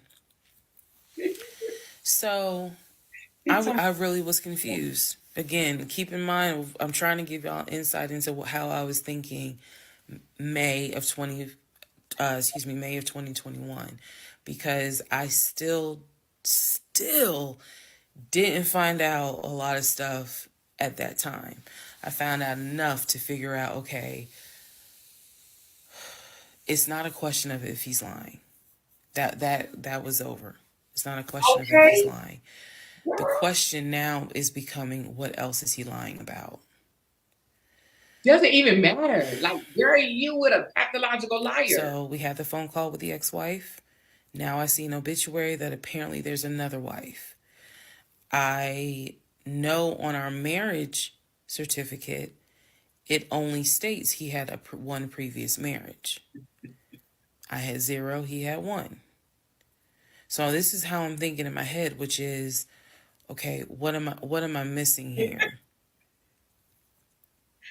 I know we've established that he's lying, but who the fuck is Latoya? Like, I'm really trying to understand. Miss Foster said at this point she would have just gathered all her shit and aired his ass out on social media. You would have got everything, girl, just aired him out. She said, oh, that's right. That's exactly what she's doing right now. Got his ass. She did, right? Oh my God. Like, lady. Okay, let's keep watching. Let's keep watching. They listen, I heard it gets deeper. She said, I would have moved correct messaging, messing with someone like him, girl. And who is Latoya? And again, he's hobbling around the house, limping, and I'm in our bedroom, well, in the bedroom, just. I mean, I could not get on Google fast enough to try to figure some stuff out. So, Candy.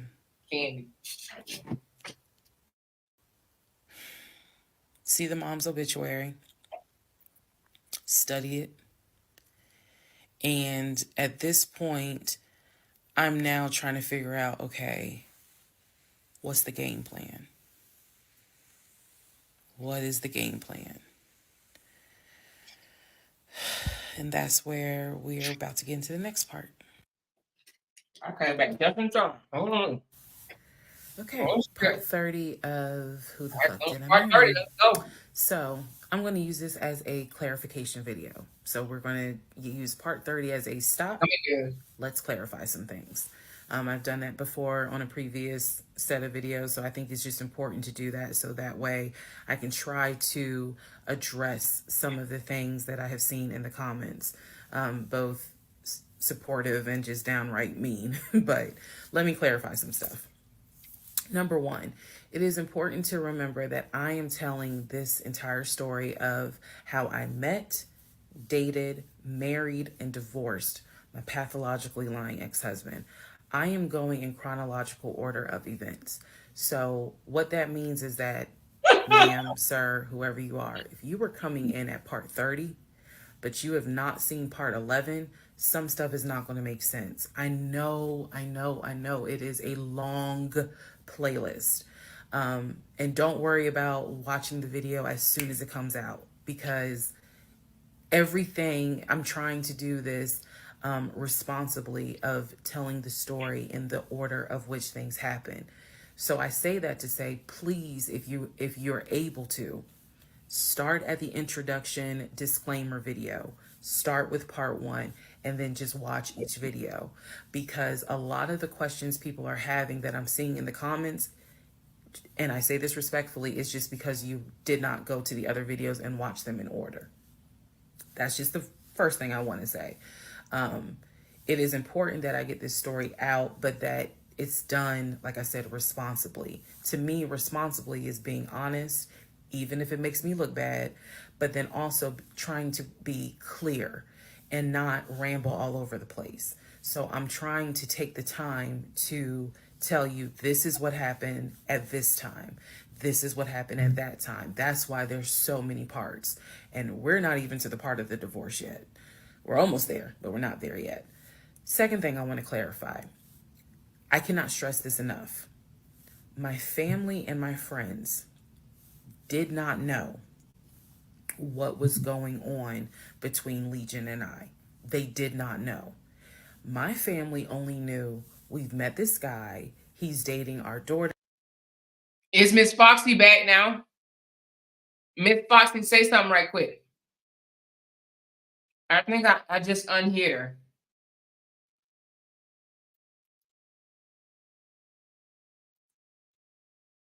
Miss Foxy, say something. Oh, y'all got it back? Okay. Our niece, our cousin, our granddaughter. He seems to be a really nice guy. He seems to really love her. From what he has told us, he's done well for himself. He played football, and he has worked at this company 6-7 years, and financially he is in a good place. From what we understand, he just moved here from California. That is what they knew. They did not know about the red flags I had. They did not know what was going on in my head. They did not know what was going on in my heart, because I did not want to look stupid. I'm fully aware that when I tell this story, I look stupid. I'm aware, and I've made my peace with that. But at the time, I did not want to look stupid. So it was important to me to put on everything's great. We're really happy. We're looking for a house. It's okay, Carmen. It happens. House, and everything's going well, knowing full well that behind the scenes, I couldn't figure out why he wasn't showing proof of funds. They did not know. So I say that to say, I see the comments about how my aunt gave me horrible advice when I called her about the sexting on Facebook. And yes, I want to clarify something. She did not tell me to stay with him. She did not tell me to leave him. That's not her place, and that's not what she would do.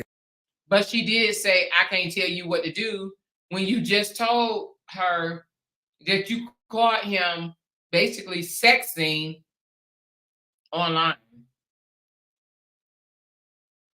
I would have told your ass to leave. Probably. I don't know. Maybe not. Who knows? She simply was in shock that any of this had happened and did not know what to give me advice on.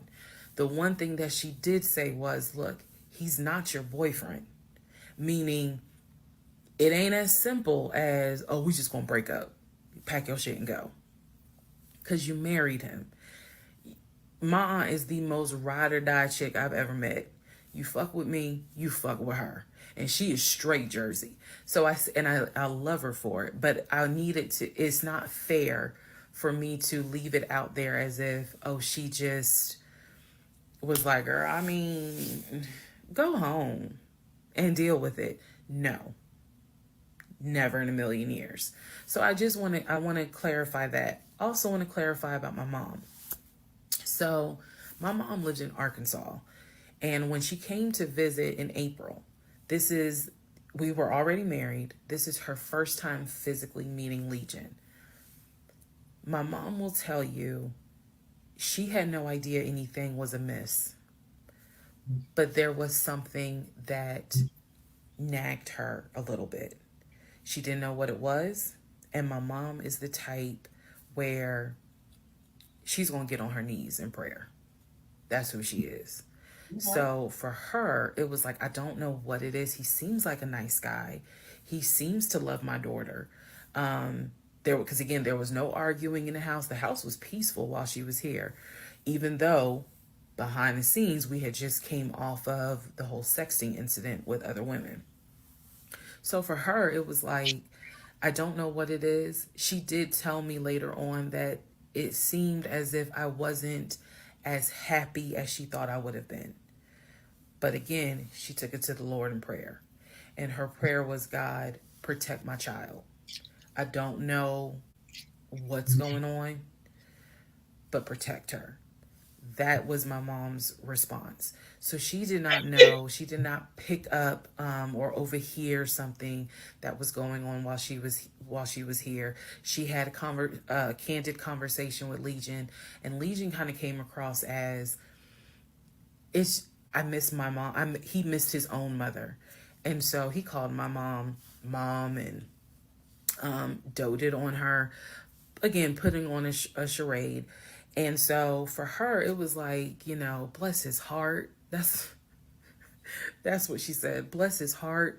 But no, she did not know the specifics. Nobody knew the specifics. They didn't know the specifics until we're talking May, June of 2021. They knew that we were looking for a house.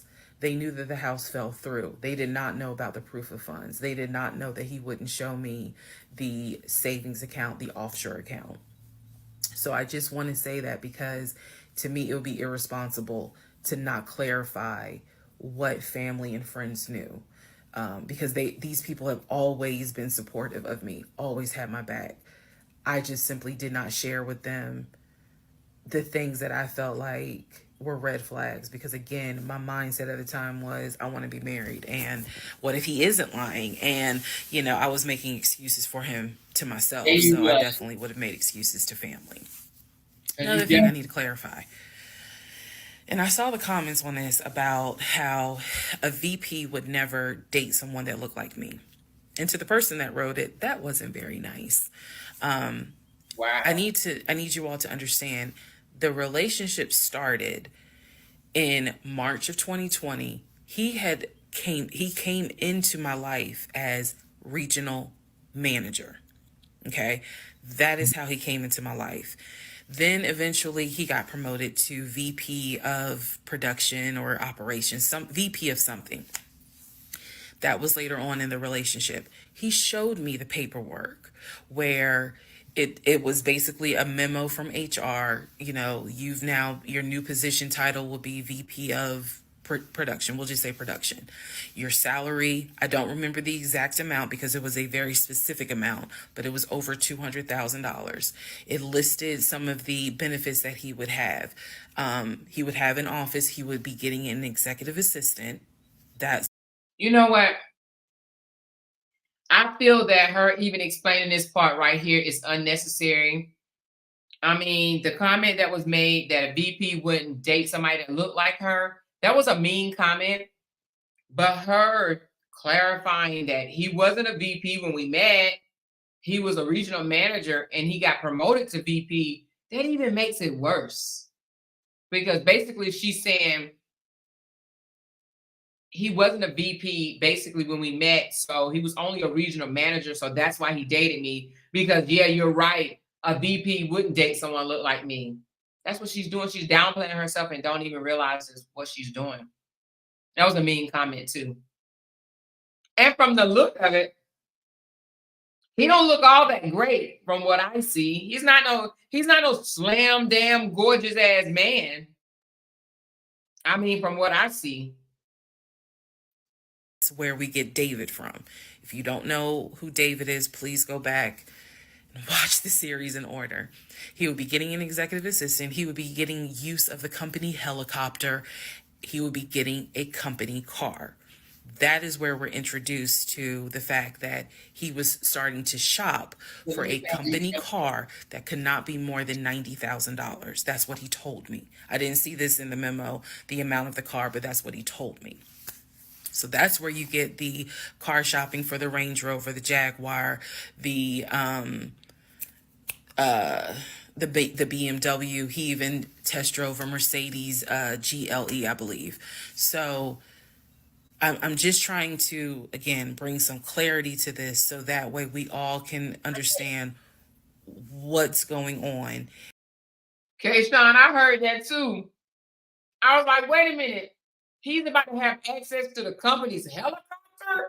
He big time, ain't he? I saw that. Okay, Sean, she said, not the helicopter. Yeah, he was about to get the company's helicopter. He already got the company's BMW. Now he about to get a helicopter, y'all. Lord. Yes, he does seem very intelligent, Timmy. To a certain degree. And hopefully this just makes a lot more sense for everyone. All right, part 31. Let's find out what happened in part 31, y'all. Part 31, who the fuck did I marry? Girl, So I found his mother's obituary online. It then told me it listed the it listed his brother in Philly and his wife. It listed Legion, and then it said his wife. I took the name from the obituary and I did a Metro Atlanta court search with that name. I found a divorce record. I found a divorce record with Legion and the same woman's name that was in the obituary. In that divorce record, it looks like he's the one that filed for divorce. This would have been around 2016. This was after the mother's death. He filed for divorce. She was the respondent. I think that's the correct terminology. Both had a temporary protection order against each other. He had one against her. She had one against him. The divorce ended up getting granted, finalized. Then it looks like he went on his way. In the course of the search for her name, I discovered that at one point in time, the two of them had lived in Rhode Island. So that's the connection with Rhode Island, because for the longest time I could not figure out who lived in Rhode Island. That's where that came from. The two of them, he and this woman, lived in Rhode Island several years prior, or a few years prior. I could not find the obituary for his dad. I searched and I searched. I could not find the obituary for his father. For whatever reason, I knew his grandmother's name. I just randomly decided to do a Google search of the grandmother's name. Initially, nothing came up because I was looking for the grandmother's name in Philly. Nothing came up. I looked for the grandmother's name down here in Georgia. Found a record, but it wasn't quite clear. What was clear was that she had died several years prior. So what I found was a different website where it was like a legacy.com type thing. So I believe legacy.com holds old obituaries. Did a search for her name, found a match. That is when I discovered that she actually had passed away in July of 2008.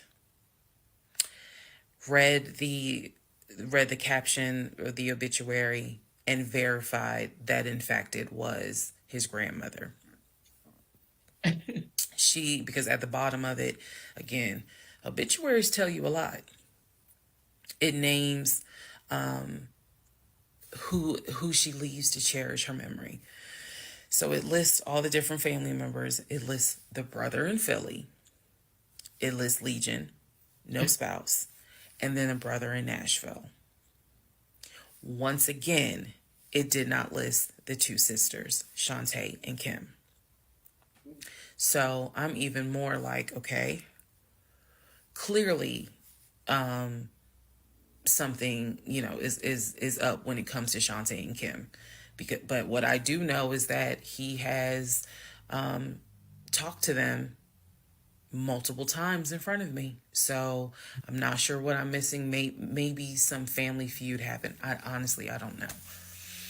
So that is how I discovered that when he told me the grandmother died from COVID and he was crying, boo-hooing and all that shit, she actually had died in July of 2008. I found this out the same time that I found out about allegedly, and I say allegedly because I'll explain, allegedly the first wife, or at least what I think is the first wife. So while all this is going on, Legion is almost bedridden from what happened with his knee. And I need to take a moment to address this issue with the knee. So wait a minute, y'all. So you mean to tell me the entire time that she's getting court records, talking to the wife or ex-wife, still doing more research, she haven't told her husband still that she's on to something? Like, she ain't said nothing? Wow. Okay. Let's carry on. Again, the story started, he hit his knee. Then it turned into, it was an old football injury. And this has happened before. He's going to the doctor. The doctor's telling him to ice it and to elevate it. He eventually moves into the guest bedroom to be more comfortable. I'm going to make this statement. This is probably the only time I will make this statement. He was not lying about the injury that he had. I don't know where the injury came from, but what I do know was he was not lying in the fact that he was in pain. You could clearly see that he was in pain, and the pain was becoming debilitating. Please understand what I'm saying. The pain was debilitating enough to where he was taking my pain meds from when I had the miscarriage. And then also, it was hard for him to walk. He was not eating. So this is what made me believe this, whatever was going on with the knee, there was more to it because he was not eating. When I met this man, he was a size 3X. At this point in time in May, he's down to a 2X. He is not exercising. He is not doing anything mobile. He's simply not eating. So there definitely was something going on, something concerning. Honestly, I thought it might have been cancer. But he kept saying, no, it's not that. It's from a football injury. It's from a football injury. I said to him, the next time you have a doctor's appointment, I want to go. It was that bad. And he kept making excuses like, okay, fine, I'll make the appointment. I'll let you know what it is. Cool, I will take off work. I want to be at that doctor's appointment because whatever is going on with you is serious to the point where you are losing weight rapidly within a 2-week span. So now we can go ahead and enter into June. When we enter into June, I have read the divorce documents for not one wife, but 2 wives. I have called San Diego State, verified they have no record of him. He claims he was a private citizen. I don't believe that. They're saying there's no record of him. I have pulled his background. It is showing that you've lived in Pennsylvania, Rhode Island, and Georgia. When I look at the addresses, it is tied to at least 2 women, both of whom I'm showing divorce records on file that you had. I've also verified that your grandmother actually died in 2008 and not in 2020 from COVID. I know all of this as I'm going into June. His birthday is June 17th. So all I've been doing is just trying to figure out what is it I'm going to do. I spoke to the pastor and his wife. I believe it was actually the pastor I spoke to because I knew the pastor previously before he did our marriage counseling. And I told him what I found. Mind blown. Mind blown. had no idea. He knew something was up. He knew that Legion was not really trying to make this marriage work. He had no idea all this was going on. So he asked me, are you wanting to stay or do you want to end the marriage? I said, oh, absolutely, I'm ending it. Oh, hell yeah, I'm ending it. I have to. I have to end it. I have no idea who that man is in my guest bedroom. Not to mention, on top of all of this, he had lied about the death of the ex-wife's daughter. Part 32. I still cannot believe she's still holding on. But he lied about his grandmama. His grandmama really died in 2008, and he said she died from COVID in 2020. Damn, like when you confront somebody like that and you call them out on all their lies, like what in the world is this man gonna say? He just lie for no reason, lie. Good Lord. She said she can't stand him right now. Hell, she hasn't worked since she talked to the ex-wife. I know her money is funny. Part 32. Who the fuck did I marry? All right. So we're now in June. By this point in June, I have been offered the new job, accepted it, put in my 2-week notice at my previous job, and was going to be starting the new job later on in the month. So when he laughed where I told him I wanted to get a new job, that laughter fueled me to get a new job. So here's what happened the beginning of June. At this point, he's completely bedridden. When I say completely bedridden, what I mean is, I'm trying to clarify this so it makes sense. From what I see, he is going to work, but he's calling out a lot more. Okay? So he had already left the condiment company and was working for Apple. So he's calling out quite a bit because the pain is pretty bad. So he's hardly eating. At this point, hardly. For example, if I were to say, oh, I ordered a 10-piece wings, he's eating 2. And that's it. That's all I would see him eat. I was going to work and coming home. The house was in the exact same place that it was when I left. Nothing in the kitchen had been moved. Nothing in the refrigerator had been moved, which led me to believe that he had not left the bed from the time I left to go to work until the time I came home. At this point in time, he's drinking Powerades like it's water. I mean, I'm buying cases of Powerades. And that seemed to be the only thing that he was taking in. So if he was a 3X when I met him, he's probably at a 1X, maybe a 2X, depending on the clothes. He's lost a lot of weight because he's not eating. So that's the reason why I say he wasn't faking whatever was going on. I think the issue with his knee was a symptom. That was not some football injury. That was not, I hit it at work. It wasn't that. Something else was going on. I had kept asking him to, let me know when you have a doctor's appointment. I'm going to go with you. I'm going to go with you. And he just kept saying the doctor, he's calling the doctor, and the doctor told him to just keep icing the knee. But I knew better. What was happening was I didn't care because of all the stuff I was finding out. So, beginning of June, he is in the bed, sleep, and I get his phone. Oh, Lord. I ain't gonna lie. I got his phone. He had a work phone and he had a personal phone. It was the work phone that he had from the condiment company that apparently was never turned in. Follow me. It'll all come out. So he still had the work phone. It was deactivated. But he did not wipe the phone, if y'all know what I mean. Take all the data off. He did not do that.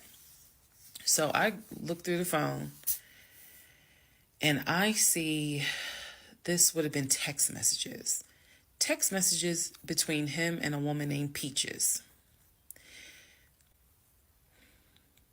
I go back to the beginning of the text messages. This is on the work phone. This is the beginning of June of 2021. I go back to the text messages the beginning of the text messages between him and Peaches. Yes, that was her name, Peaches. I'm reading the thread because he's knocked out sleep. So I'm in the bathroom with the door locked, reading the thread. And what I can tell is that he met Peaches on POF. If you don't know what POF is, it is Plenty of Fish, a dating website. He met Peaches. I saw the messages in June, so he met Peaches around February. Met Peaches from POF. And apparently Peaches was, there's no nice way to say it. Apparently Peaches was a prostitute. So and the reason why I say that is because in the text messages, she's listing the prices. So Wow. he asked for a hand job. This is in the text messages. She told him it would be like $40. He asked how much would it be for oral. She said it would be 60, because it was 60 and 80. One was the price with a condom, one was the price without one. So no messages after that. She sent a picture, he sent a picture. No messages after that. So in other words, these messages were not back to back every single day. There's break. Who's giving $60 orals? $60? $60? That's all? Man, $60? Dude, she not know how valuable that is? $60? Who's giving somebody some oral for $60? What? These jaws? This tongue? What? My salon? $60? That's it? Girl, bye. Child, please. $60? That must be some Georgia shit y'all got going on down there, because that's some Georgia stuff, honey, because $60 for some oil? Now you better add some zeros onto that. Y'all playing in Georgia, $60? Damn. I'm glad we ain't moved to Georgia. Shit. In between the messages. So like a message was in March, the next message is in April. Message in April, next message is like 2 weeks later. So he's asking her the prices. Next message I see would have been from a few weeks prior to the date of this. So this was the beginning of June. The message is from sometime beginning of May, where he is thanking her and says to her, thank you so much. That was really great. I hope I can see you again. Then there's messages where she said, hey, basically she was at a new spot. She must have moved. So he said, okay, I'm going to come through. I'm going to come see you. He's asking her to confirm the address. He was like, is it the house? Cali. He was getting ready to get some hand and oral for $100. 40 for the hand and 60 for the oral. $100 for a good workup. $100. That ain't enough. What the freak? That's a dead giveaway right there. $100. That girl, no. Child, please. With the brown trash can with a white car in the I guess that's why so many people love Georgia. front. She says yes. So I'm thinking he was actually in front of the house when he's texting these messages. Then again, he does whatever he does, and he sends her a message a few hours later saying, thank you. That was great. I'm reading all this. What? Wait a minute. Hold on. And I will tell you guys. Go back a little bit. I gotta go back. I'm sorry. Who said thank you? That was great. Hold on 1 second, y'all. I'm being nasty. 120, 125. Hold on, y'all. Let me just go back for a second. The next message is in April. Message in April. Next message is like 2 weeks later. So he's asking her the prices. Next message I see would have been from a few weeks prior to the date of this. So this was the beginning of June. The message is from sometime beginning of May, where he is thanking her and says to her, you know, thank you so much. That was really great. I hope I can see you again. Oh my God. Then there's messages where she said, hey, basically she was at a new spot. She must have moved. So he said, okay, I'm gonna come through. I'm gonna come see you. He's asking her to confirm the address. He was like, is it the house with the brown trash can with a white car in the front? She says, yes. So I'm thinking he was actually in front of the house when he's texting these messages. Then again, he does whatever he does, and he sends her a message a few hours later saying, thank you. That was great. I'm reading all this. And I will tell you guys something that you may or may not understand. Some women may or may not understand it. The cheating didn't even faze me. Didn't even faze me. I didn't cry. I didn't. Now wait a minute, y'all. So hold on. Let's back up a little bit. Let's back up a little bit, y'all, because aren't they not having sex? Did she say the sex was the intimacy had stopped after they got married? And some nights he wasn't even sleeping in her room. So they're not having sex, right?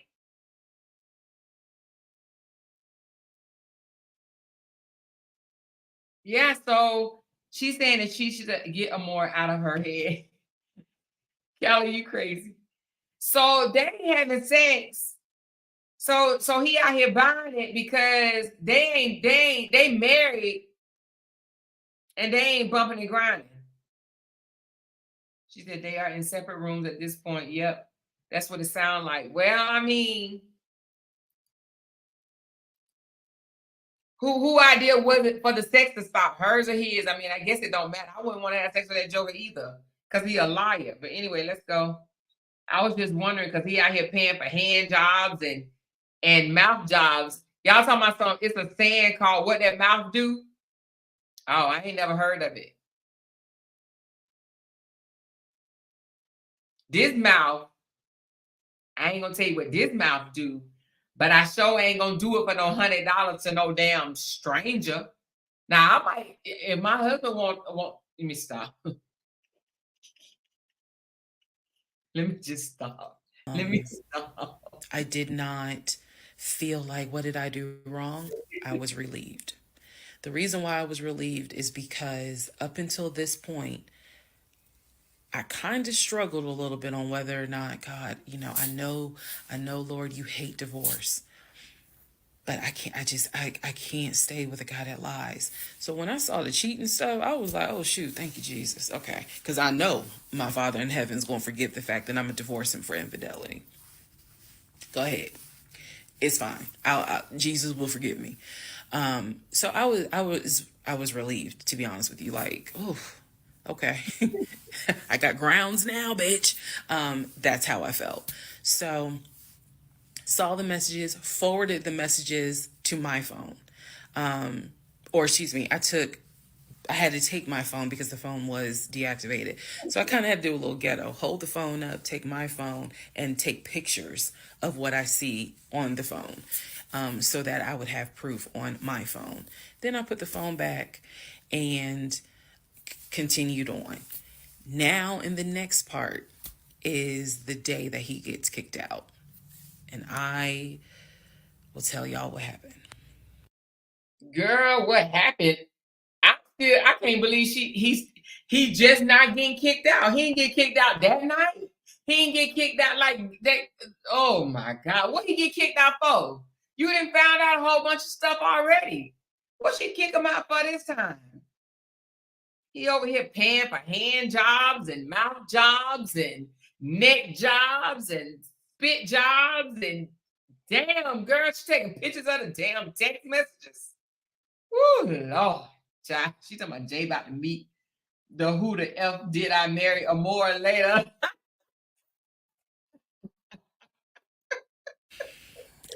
Part 33, Who the Fuck Did I Marry?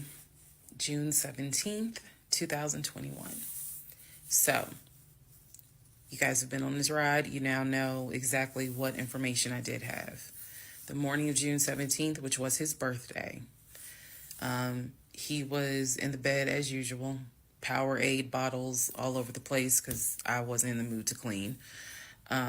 Okay, listen, y'all think I'm gonna throw up. Listen, am I gonna literally throw up because I have a weak stomach? Like, is it gonna be something gross he did? Like, I mean, the girl that charged him $100 for the hand and the spit job, it ain't Lynn, is it?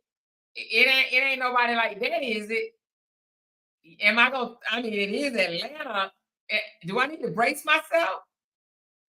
Is it somebody we know? Fruit guy, like what's going on, y'all? Y'all saying, oh, more, you wait. Oh, somebody said it's about to go down. Watch. Oh Lord. Oh Lord. Oh Lord. Here we go. And so I went in his room. He was awake. He was watching YouTube on his cell phone. Oh Lord, He watching watched YouTube. a lot of YouTube, watching oh these Lord, two he guys watching a lot of that YouTube. Does he panel hop? Oh Lord. Oh Lord. Who is it, y'all? Who is it? Who is it? Oh my God. always were fixing Jeeps on YouTube. And if I saw them, I would know exactly who they are, but I can't remember their name. It's a popular show on YouTube. Anyway, so I go in there and I just calmly sit on the edge of the bed and I was like, can we talk? And he was like, yeah, what's up? I said to him, I said, Legion. Obviously, I called him his name. Legion. I said, I'm going to ask you something. I just want you to be honest with me. Mm-hmm. So he starts, I can already see in his eyes, he's about to get defensive. And I was like, calm. Because this is the tone I had. Calm. I said, you never went to San Diego State, did you? He rolls his eyes and he's like, I said, calm down. Watch your tone. I said, you never went to San Diego State. I said, you never lived in California, did you? And he said, of course I lived in California. He's like, I fucking showed you the house I had in California. He said, and I told you about San Diego State. I was a private citizen. My dad paid for me to be a private citizen. And I said, okay. He said, I called San Diego State. And he looked at me. His eyes were like empty. Like he wasn't shocked. He wasn't like, oh my God. He was just more like, okay. I said, they have no record of you. I said, they have no record because you never went. You never been to California. So at this point, I'm very calm. And I'm just stating, I said, you never been to California. I said, I bet you've only lived in Georgia, Pennsylvania, and Rhode Island. Mm. At this point, now there's a little emotion behind the eyes. And I said, I don't think that this is going to work. And he said, what, the marriage? He was like, so what you saying? You don't want to be married to me anymore? And I said, I don't want to be married to you anymore. I said, we need to go our separate ways. We tried, but we need to go our separate ways. The way that I am talking to you all is exactly how I was talking to him. And so he was like, that's not what marriage is. Marriage is, you have to fight for what you want. I said, I don't want this. And I don't want to fight for it. I said, I don't want you, and I don't want this. And so he was like, I'm not giving up on the two of us. I said, you don't have a choice. I said, I think that you should call your brother or your sister now. And I think that you need to pack a bag. And I think you need to get the fuck out my house. Oh, shit. And he was like, I don't really have time for this. I don't feel well. I said, I don't care. You need to get out of my house. Mm. Again, the way I know y'all are going to be like, she's so dramatic. And in real, I am actually a very dramatic person. But the way that I'm talking to you guys on this video is exactly how I was talking to him in the beginning of how this started. So I said, you need to call your brother, or call your sister because she's in Douglasville, and you need to go stay there. You need to get out this house today. Mm. Basically, what happened was, at first, he refused. He wasn't moving fast enough for me. And so he called his aunt. And his aunt was on speakerphone. Let me preface that. She was on speakerphone. And so she was like, what's going on? And he was like, my wife don't want me no more. She claimed that I be lying to her. I ain't never lied to her. Oh, my God. When I heard this, I ain't never lied. what's the analogy I can give y'all? When I heard him say to his aunt, I ain't never lied to her before, something in me snapped. The best analogy I can give you, do y'all remember that movie Carrie? When she was at the prom and everyone was laughing at her. The blood had fallen down on her. And there was a moment where her eyes just went wild. And you knew something was about to happen. You just didn't know what. But y'all had pushed her too far. When he said to his aunt, I ain't never lied to her, I snapped. The calmness left. The amount of rage that was in me. I could have fought every member of the Kansas City Chiefs and beat every last one of their asses. I could have fought every member on the Atlanta Falcons and beat every last one of their asses. She was mad. I'm not a violent person, but I was there. That statement, I ain't never lied to her, took me there.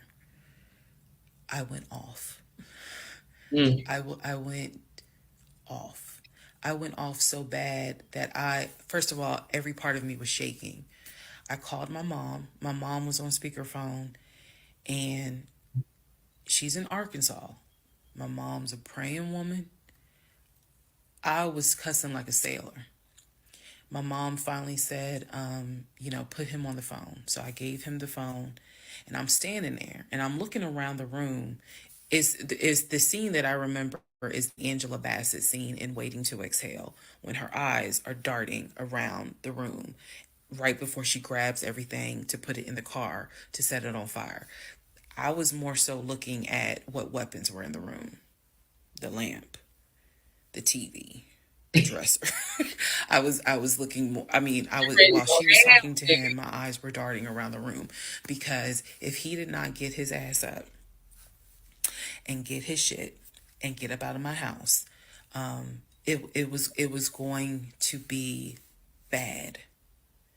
If I have never in my life been on TikTok and said thank you, if had it not been for the blood, y'all, I know this is gonna sound dramatic. I know this is gonna sound like, girl, you so funny. You don't understand.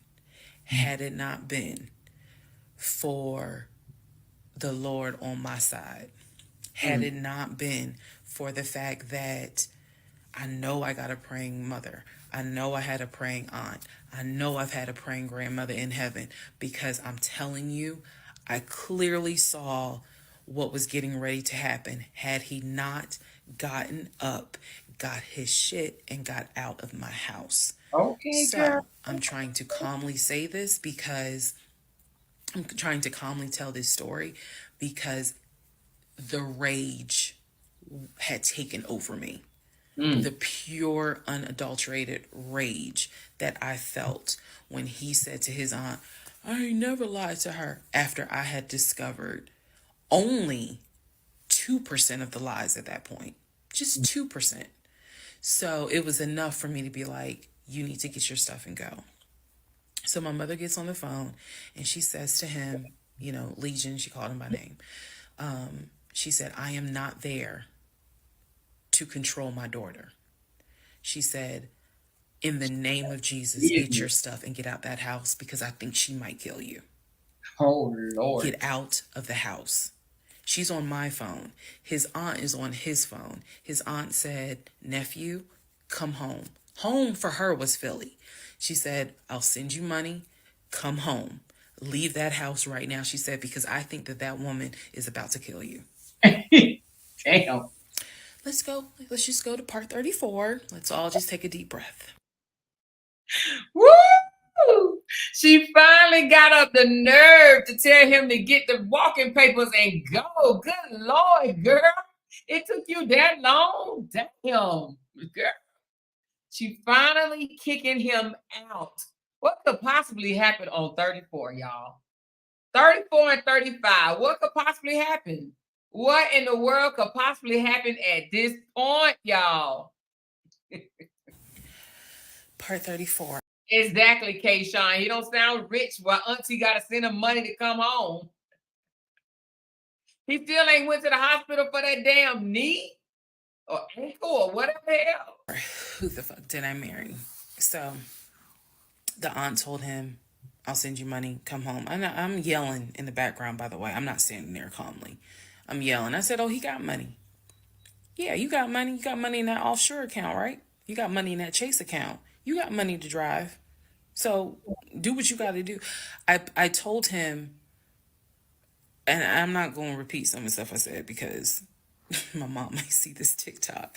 But I did tell him, I was like, if you don't get out of this house,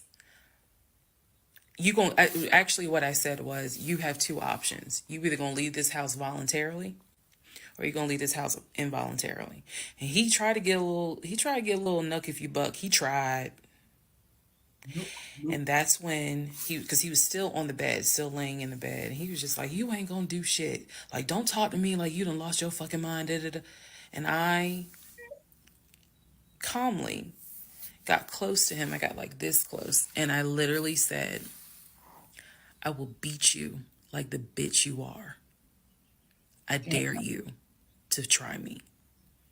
I said, I will literally beat you like the male bitch you are. And so when I said that, his eyes were like, I said, I'm not even playing. Because at this point, I'm rocking like back and forth. Y'all, again, I'm not some hardened type chick. I'm not. I want the soft lifestyle. But I have been pushed to the point.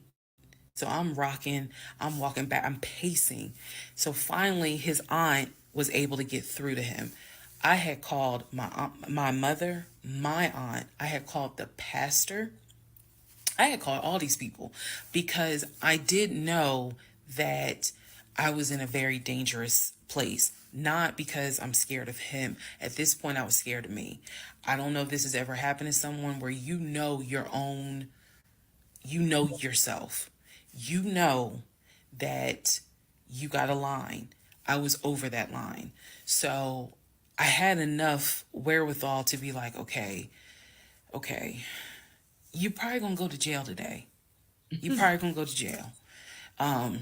You probably ain't gonna have that job in the morning. Like I was there.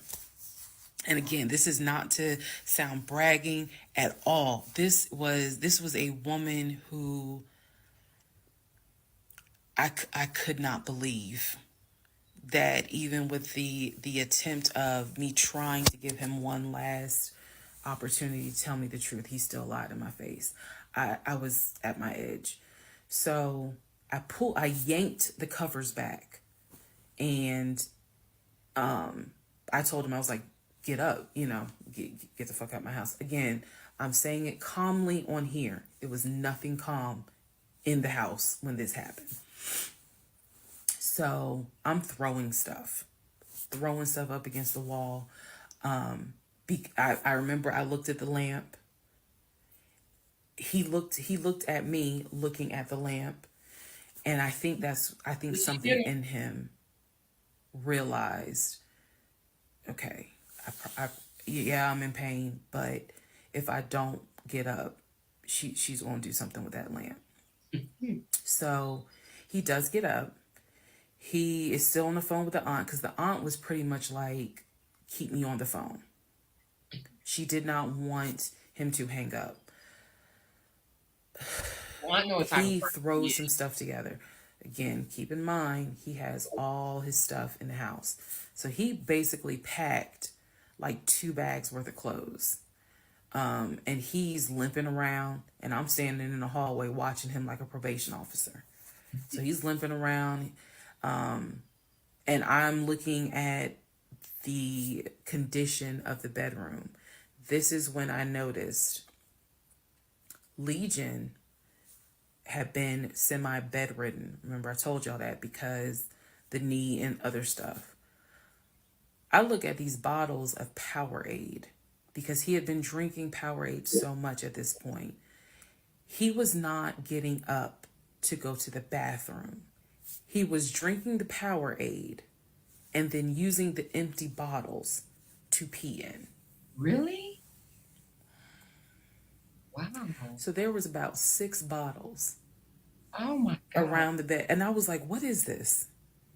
Because again, I hadn't really been going in that room. I was busy being CIA, FBI, and Homeland Security for the past 2 weeks. So I was like, what is this? He was like, I'm going to throw it out. He grabbed a trash bag, put the bottles in there. And I said, what are in those bottles? I said, tell me. And I think I started like twitching. Like, tell me.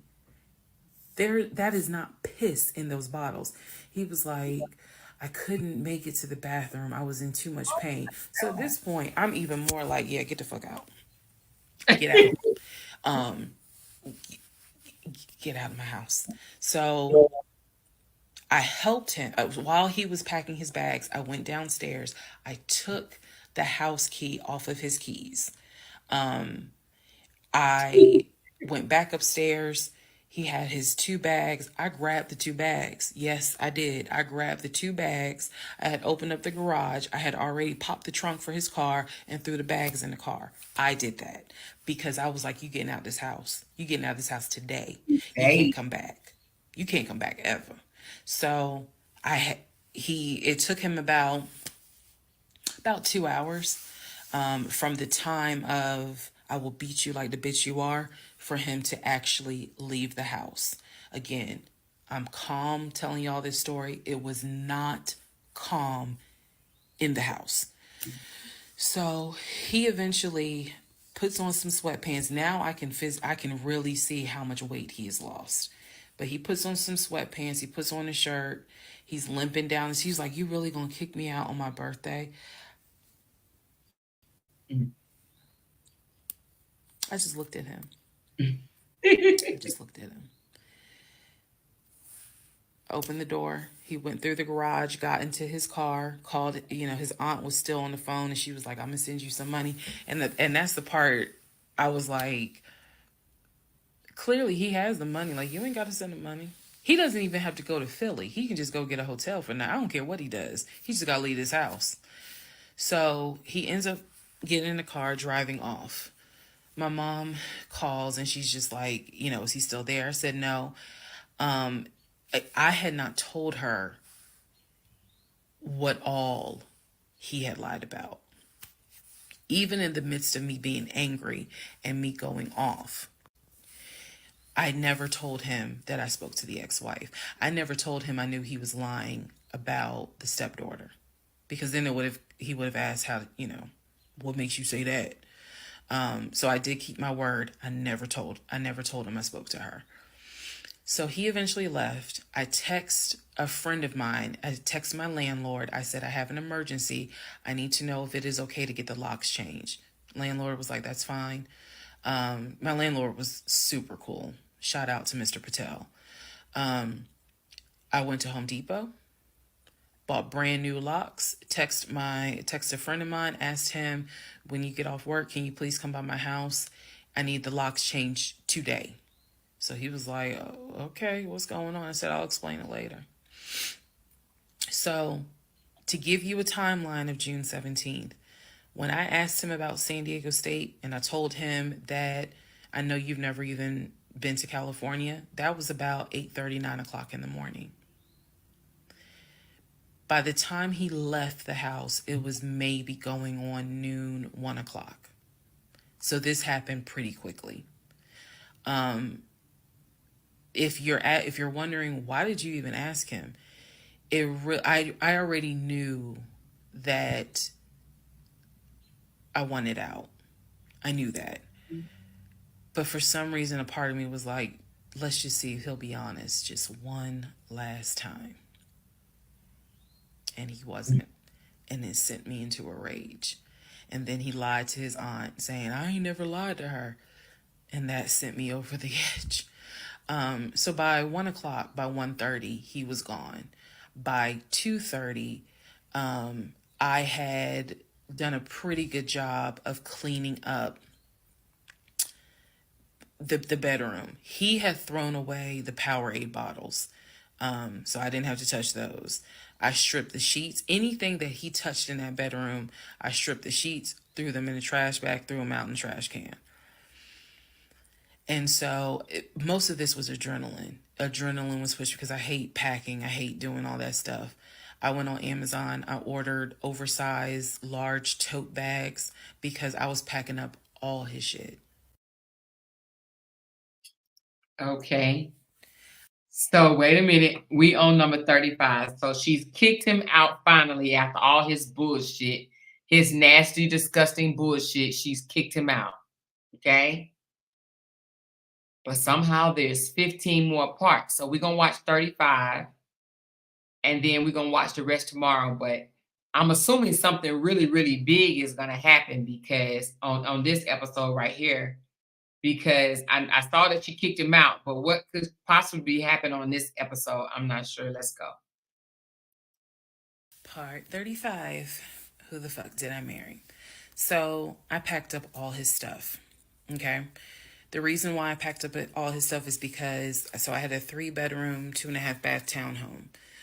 One room was the guest room. Obviously, there was a master bedroom. And then we had a TV room that he had made like his Philadelphia Eagles man cave.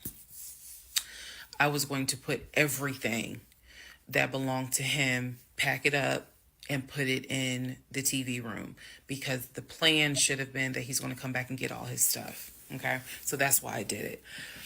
And honestly, it just felt good to pack up his stuff and go through it freely, because when he packed in a hurry, he left obviously really important things. He left all his Invicta watches. He left all his WWE championship belts. And if you know anything about WWE championship belts, you know those things are expensive. He left all his Jordans. He left suits. He left Cole Haan shoes.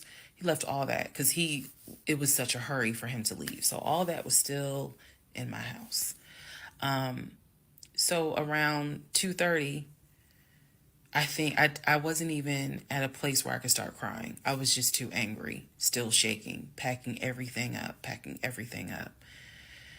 One of the things that he left is a photo album with all the pictures of his mom and dad and his siblings growing up. Now, I had the thought of I was going to have a burn party. And I was going to put it on Facebook Live. I was going to burn it with my friends and drink and dance and play music. But it's his deceased parents. I do have a heart. So I put that somewhere special, meaning I put it up in the closet. He had told me that he was going to come back and get his stuff. And so I just did not, I didn't throw anything out unless it was like something I knew was trash. Other than that, I put everything up and kept it, in the TV room. So that's June 17th. Also on June 17th, I had already ordered his birthday cake. I had ordered the birthday cake like the end of May because it was like a special birthday cake. So I also had to go get the birthday cake from the bakery in East Point. And I took it to my family's house and we ate it. Yes, I had left the house, went to my family's house, filled them in, my aunt, my little cousin, and my grandfather, because my mom was in Arkansas. So went over to their house, filled them in on what was going on. They could not believe it.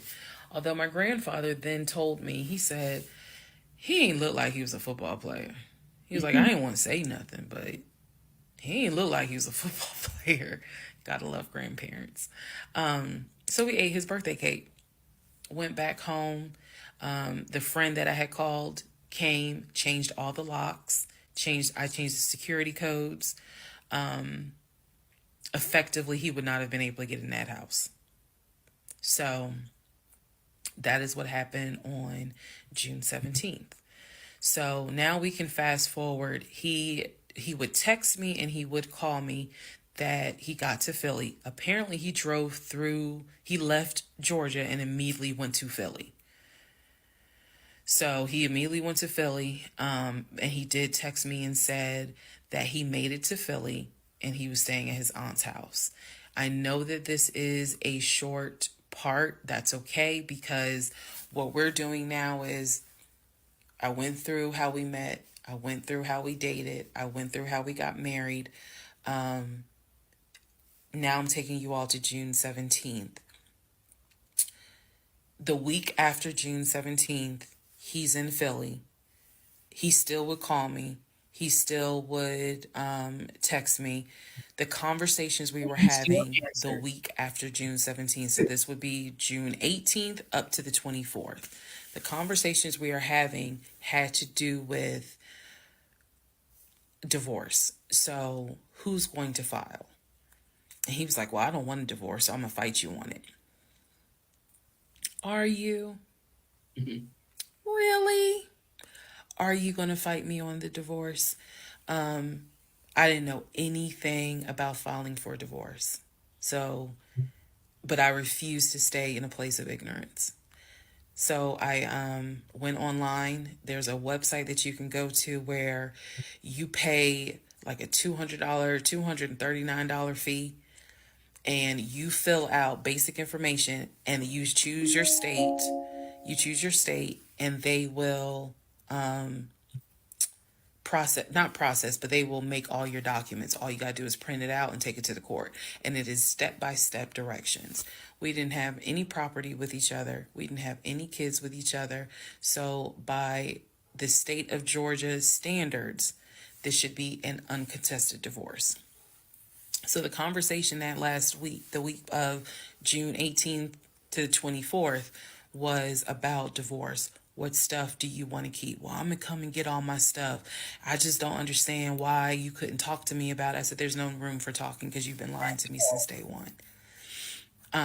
But even still, keep in mind, as of June 17th, June 18th, June 19th, I did not know what I know now. So the lies were really only like 5% of the whole story. So June 24th or 25th is when I had printed my documents. And I'm laughing because at this point in time, I've read y'all's comments about how that man will print out stuff. I know. But I used the website, typed all my stuff in, got my documents, and then I went. I took a day off from the job because I was getting ready to transition into the new job. So I left work early, went to the courthouse, and filed for divorce. I filed. I paid. And then I already had the documents where he would have needed to sign so that it could then be entered into for a divorce settlement agreement. So going into part 36 or 35, I know there's so many parts. Going into the next part is where I can tell you guys what happened with him, because he drove to Philly And he was in Philly for about a week, maybe 3 to 4 days. Then I get a message on Facebook Messenger from a woman claiming to be his cousin. Lord Jesus. So the cousin tells me, well, actually, I can tell y'all. So the cousin tells me that he's there. He's telling the family that I kicked him out. He's telling the family that I kicked him out after he walked in on me having an affair. Oh my God. That I stole his money. Oh my goodness. And I then kicked him out. And the man I was having an affair with, he said was a law enforcement officer who used his duty weapon to threaten him to get out the house. This is what he told his family. Goodness. Oh my And goodness. the cousin was reaching out to me. She found me through a search on Facebook and was reaching out to me because she's like, we know he lies. So I'm just trying to figure out what, like, is this true? Because he's up here asking us for money, asking to stay on our couches. Like, what's going on? Then she explained to me, we didn't even know he got married. So this is the first time we're hearing about you. What do you mean you didn't know he got married? He talks to his brother every day. She said, who told you that? I said, I've heard him talk to his brother every day. All his brothers. She said, all his brothers? How many brothers do you think he has? I said, he has 4 brothers. I named them. She said, he has 2 brothers. She said, he has the twin and he has the older brother. I said, twin? Who is the twin? Welcome to the next part where we discover the real family tree. Wait a minute. Wait a minute. Wait a minute. Wait. He got a twin? So wait a minute. Hold on, I missed something. I missed something, y'all. What did I miss? Who's the twin, y'all? So is it the twin, the one that got all the money? Y'all, we got to see the next one. We got to see one more. Thumbs up if we need to play one more.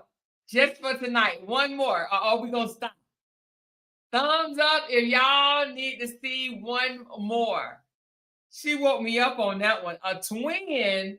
He got a twin? So I wonder, are they tag teaming each other or something? Or was she dating one and married another one? Is that gonna be the spin? She started off dating one brother and she ended up marrying another one? Oh Lord.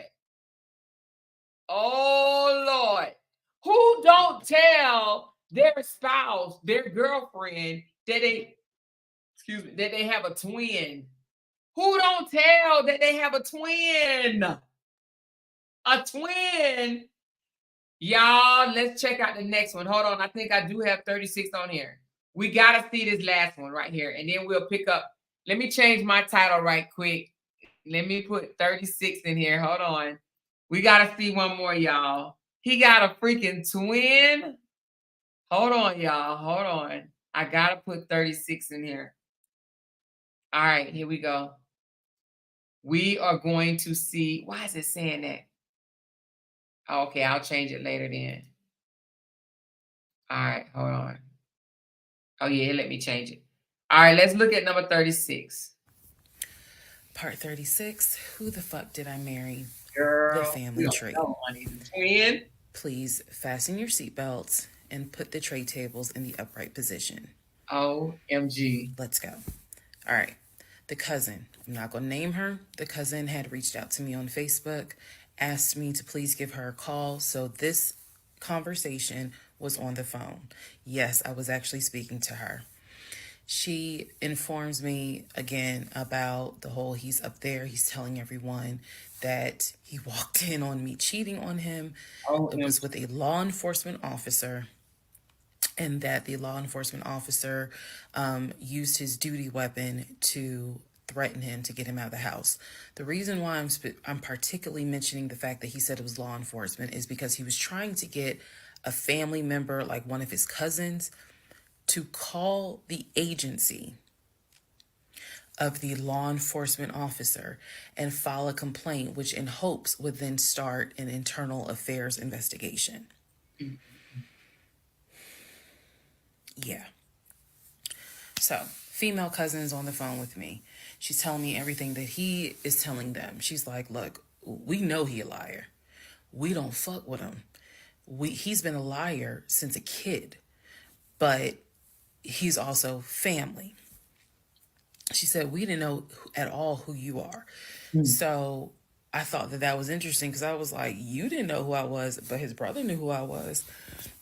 And so, again, that's when I said to her that I was like, I've talked, he's talked to his brother every day. So why wouldn't the brother tell y'all that he had gotten married? And so she said, what brother? And so I told her the brother's name. And she said, he told you that? I said, he was having the phone calls in front of me. So at this point, what the cousin said was, she was like, okay, I'm going to confirm that with him. She was like, he lives up the street, so I'm going to just confirm that with him. She was like, because I'm pretty sure that they have been beefing for a while. I was like, I can only tell you what I saw, what I heard. That's all I can say. So then when she asked me about, well, how many brothers do you think he has? And I said, he has 4 brothers. Again, I listed all of them. This woman was like, he has 2 brothers. She said he has the twin, and he has the older brother, the one that he was on the phone with every morning, blah, blah, blah, blah, blah. I said, twin? Who's the twin? So this is where she explained to me. She said the parents, mom and dad, had the older brother. The older brother is about 5 or 6 years older than Legion. Legion and the younger brother, who lives in Nashville, they are twins. So when he kept saying the younger brother, my younger brother by 2 years, it's his older brother by 20 minutes. They are twins. I have seen a picture of this brother. Yes, they do very much look alike, but I didn't know they were twins. It doesn't even matter. I didn't know they were twins. But definitely they had the same mom and dad. So she was like, no, that he's older than Legion by 20 minutes. They're twins. She said, so the parents had 3 boys. Brother in Philly, the older brother, and the twins. She was like, who the hell are these sisters that you're talking about? So I tell her, I was like, Shantae and Kim. She said, I don't know who Shantae is. She said, Kim is my daughter. Kim is not his sister. Kim is my daughter.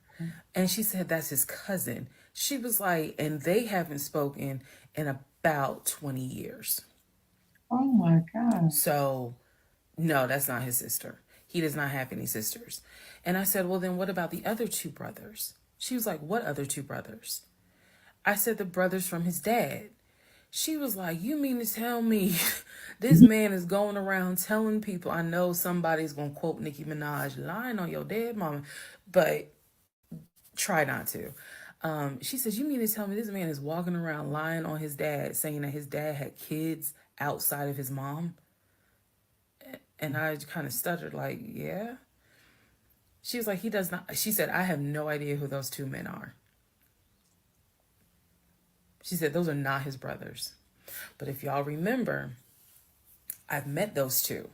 And he introduced them as, man, this is my brother John. This is my brother Matt, type thing. And so they both were like, oh, my sister, it's good to meet you. It's good to meet you. Remember that, because obviously I do eventually talk to those 2 men again. So she says to me, the family tree is mom and dad, the 3 sons. She was like, there are no sisters. She said, I don't have a clue who Shantae is. She said, Kim is my daughter, so that's just their cousin. But again, they ain't spoken 20 years. I said, okay. And then there was the grandmother. She said, yeah. She named the grandmother. She was like, yeah, she died in like 2008. I said, yeah, he told me that she died in 2020. And that, all of you were coming down for the memorial service. And she's just like, she died in 2008. I said, then there was the uncle who also died from COVID. She was like, which uncle is that? I told her the name. She said, he's been dead since like, shit, 2010. Damn. I said, okay, what about the cousin nicknamed Junebug? Everybody got a cut. If you're not African American, we all know a Junebug somewhere. And she just was like, oh yeah, cousin Junebug. She was like, man, that's crazy what happened to him. And I was like, what do you mean what happened to him? Because I know he has talked to his cousin Junebug on the phone like a few months prior. He was like, and so she said to me, she said, yeah, he had passed away in like 2016. So this is now 3 people that she's naming that I recall him having either a story about or a phone call with, and she's telling me that they are all passed away. So this is when the conversation kind of changes, and she's like, you know what? She said, let me speak to the older brother. Because he probably wants to talk to you. She was like, you probably should talk to him, and a lot of your questions will get answered. She was like, this dude's been lying ever since he was a kid. She was like, she said, literally, we don't fuck with him. Wow. I remember her saying that verbatim. She was so adamant. She was like, and when he showed up here out the blue, talking about how his wife cheated on him with a law enforcement officer, and how the guy took his gun out and threatened him to leave the house. She was like, we knew something was up. She was like, that's why I had to find out who you were and reach out to you and find out the truth. I said, there was no other guy. There was no law enforcement officer. And she was like, yeah, because he was telling us where the dude worked and how we should go ahead and help him file a complaint so that this dude could lose his job. I said, there is no other person. I said, I kicked him out. That was me, all by myself. No gun, just my fist. And so she said, he telling us that he had gotten married, and then she was like, apparently y'all had a baby. So she was like, so you got a kid with him? So I had explained to her. I said, no. I said I had a miscarriage back in June of 2020, and I had to have surgery in July. So she was just like, girl. So she started really being encouraging and was saying, you dodged a bullet, honey. She was like, I don't wish this. She's like, I know he my family, but I don't wish him on no woman. So we've have each other's numbers. She was like, if you need anything, please feel free to call me. She was like, I've had my own issues with him. I've had my own issues in life. But she was like, get your divorce and be done with him. Then she said, I'm going to put you in contact with the older brother. Next part is me finally talking to the older brother that he had been talking to every morning. Mm-hmm. Ooh, child, y'all, honey. And that's what I did not, oh, wait a minute. I did not record after that one. Well, grab those. So I got to go back and grab those. What are y'all thinking? Oh my God. This man. Okay, so if the aunt knew he was a liar, they gave him money to come stay. So where was he at while she was explaining to him all this bullshit, Yeah, she said Legion is a liar. Yes, Legion is a psychopath. She said this man had a psychotic break. Auntie, this nigga had been having conversation with himself. How the hell you do that? Like, who are you trying to impress?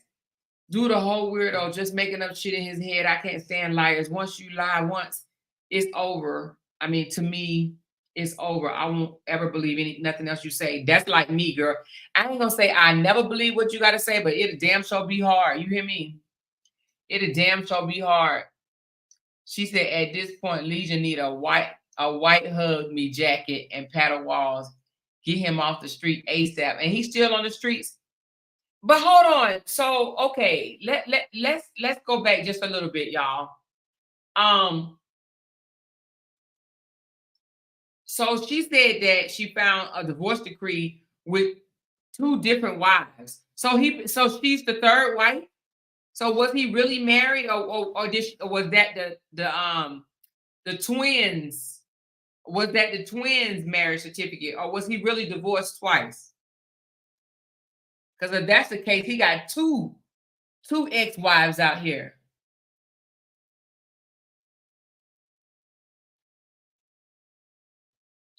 She said he's still lying today. Oh, I believe it. Well, tomorrow we're gonna dig into, let me write this down. 37 to, let's just say, well, we might as well just do 37 to 50. Because it's 50 episodes. It's 50 episodes, and then it has like other little episodes. So tomorrow we're going to do 37 to 50. On Thursday, we're going to do 37 to 50. But does I can't ask y'all because y'all going to tell me. Don't tell me. Don't tell me. Don't tell me. Don't tell me. But does twin brother pop up? But don't tell me. Don't tell me. Don't tell me. Don't tell me. Don't tell me. Don't tell me. Don't tell me.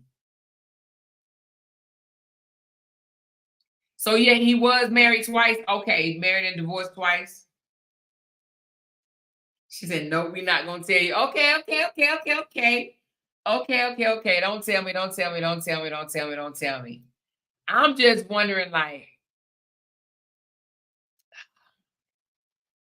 who lie that much? I don't think I ever met somebody that lie like that. Not in real life. She said he's still lying today. He photoshopped himself in a Netflix background off Google and said they offered him a movie deal. Stephanie, you lying. You lying. That didn't happen. You lying. Are you for real? You lying. Did he do that? You lying. Did this man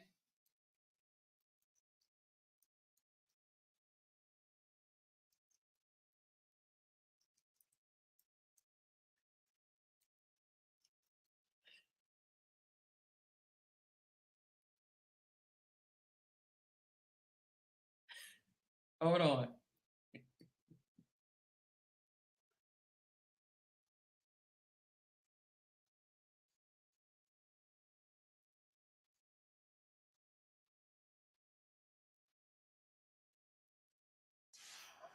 Is this him? This ain't him.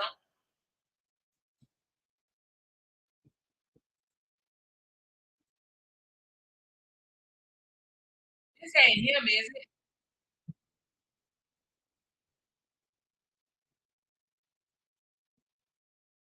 Wait a minute. Hold on. Let me go back. What did I just watch? It says Legion says his Netflix series is coming. Hold on.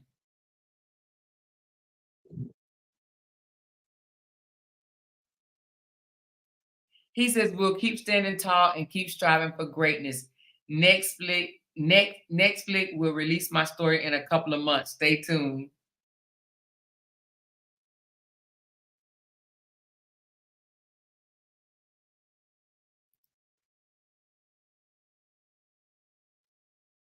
So wait a minute. Hold on. Is this him?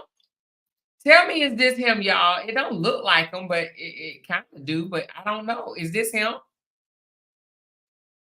Hold on. Is that him?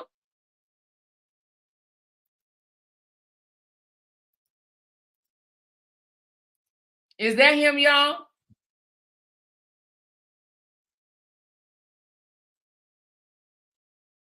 Oh yeah, Jerome McCoy. I don't want to cheat, y'all.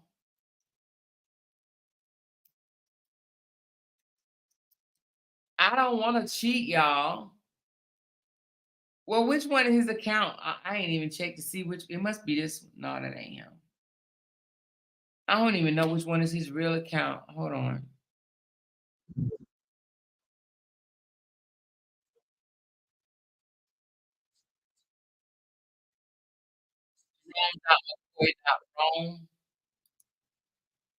Jerome dot McCoy dot Rome.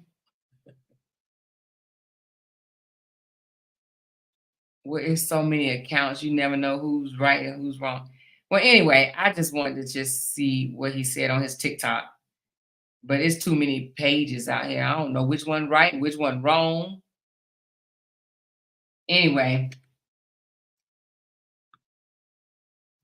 Anyway, y'all.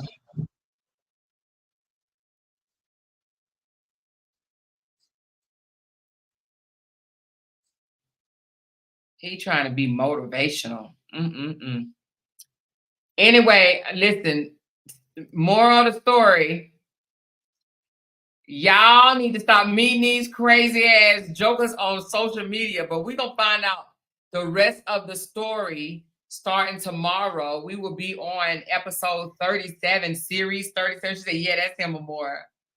Well, he look a little different. He look a little different. She said, La La Legion. Well, I guess we're going to have to find out. And what's the twin name? I mean, is that going to come out? Should I just wait? Should I wait or should I go look and see what the twin name is? Or should I just wait? He got a whole twin. This Negro got a whole twin out here and ain't told nobody he had a twin. Who he keeping that from? He got a whole twin out here, y'all. A whole twin. She said he's still feeling himself way too much. Is he? He feeling himself. Does he have a girlfriend? Is that important? Is he currently in a relationship? Because they divorced, right? They're totally divorced, right? Because I think she divorced him in 21. She said he should stay alone for the rest of his life. No woman should want to be with him.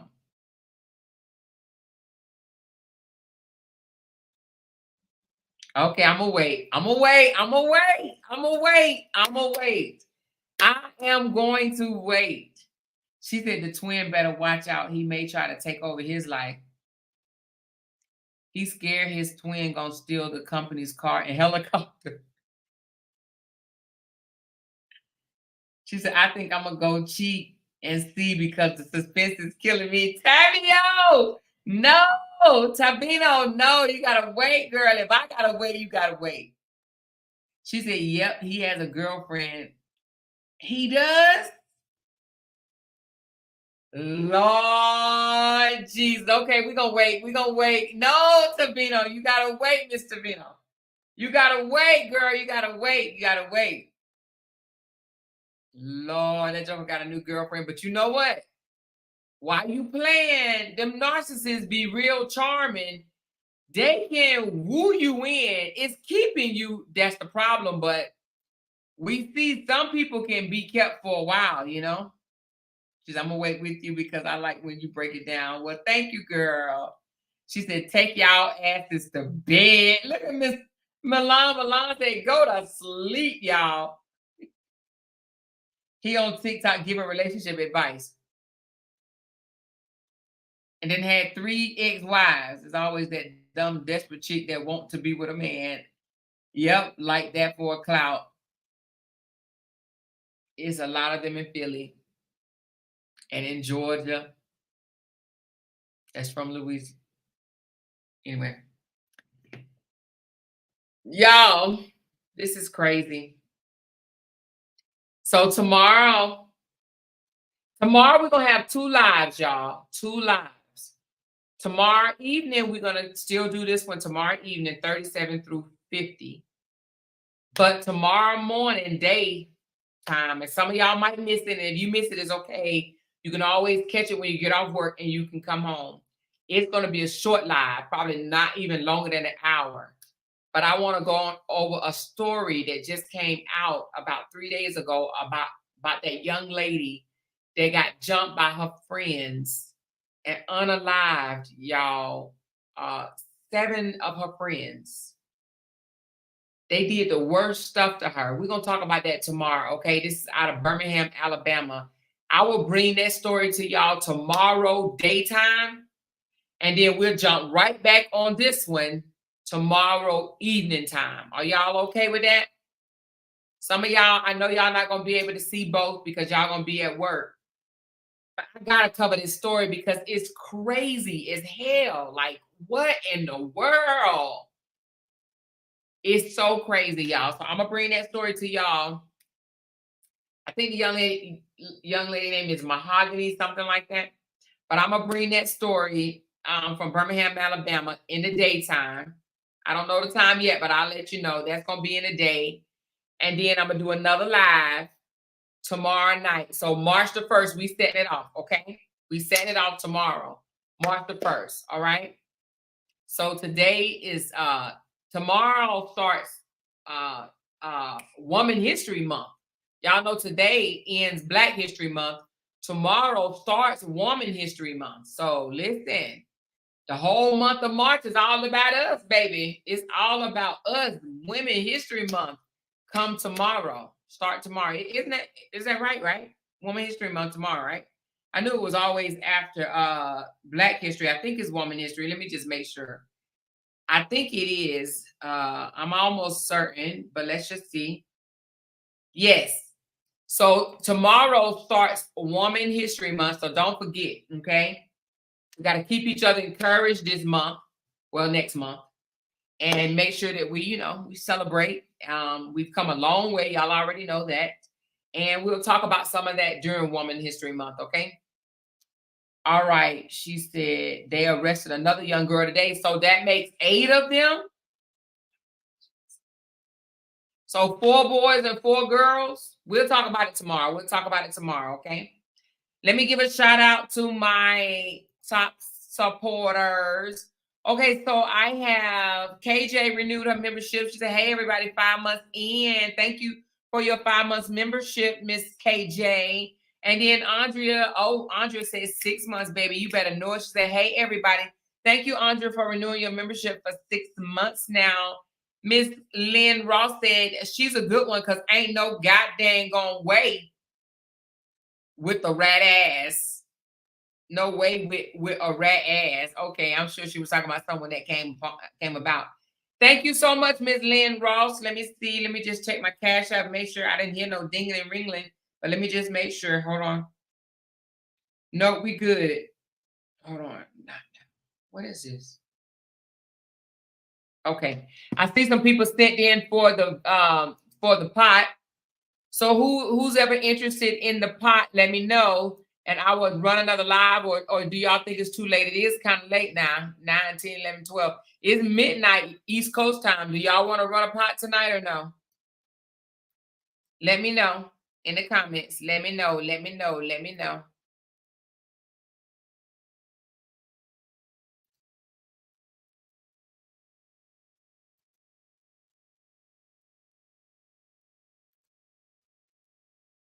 She said it's going to get real deep. She said, I'm going to send money for the wheel tomorrow. Okay, that's fine, Miss Lorraine. Love you too, Marilyn, and thanks for your 4-month membership, baby. Appreciate you. She said, you talking about the Robinson girl? Her name is Mahogany. Let me tell you in 1 second. I tell you. Her name is Mahogany Jacquees Jackson. Mahogany Jackson. That's who I'm going to be talking about in the daytime tomorrow. She said, wait next Thursday. Wait next Thursday for what, Miss J. Lou? What do we wait next Thursday for? She said, hey, y'all, been gone for a minute. Hey, Shayna, what you been up to, girl? She said, I'm about to cheat. What you about to cheat with? Who are you about to cheat with? She said, okay, I haven't heard. About to check it out now. Thanks. Yeah, we'll be talking about it tomorrow, Miss Foxley, but if you want to go ahead and read it, you can. But yes, her name is Mahogany Jackson. Yeah, that's out of Birmingham, Alabama. I will be bringing that story tomorrow. It's pretty sad. It's gross.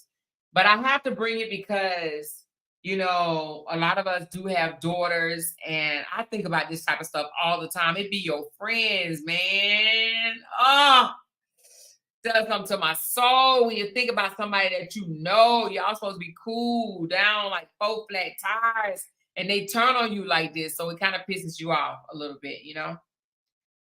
So it doesn't look like anybody is trying to, she said, working them 12 hours is kicking my ass. Oh, you working 12 hours, girl?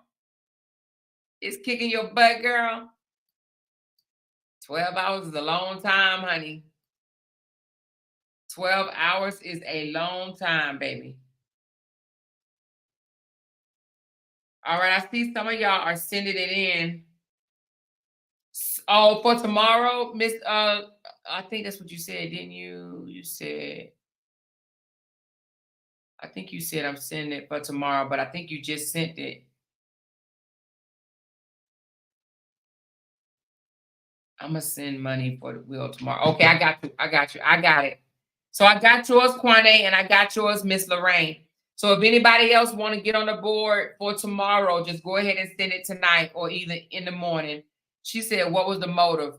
See, I don't know that yet. I need to do a little bit more research. I'm hearing tax money, but I need to verify that on my own. So don't quote me on that, Miss Kim. Don't quote me on that, Miss Kim. Let me do some more research, okay, baby? And I definitely let you know tomorrow. She said, I'm about to cheat.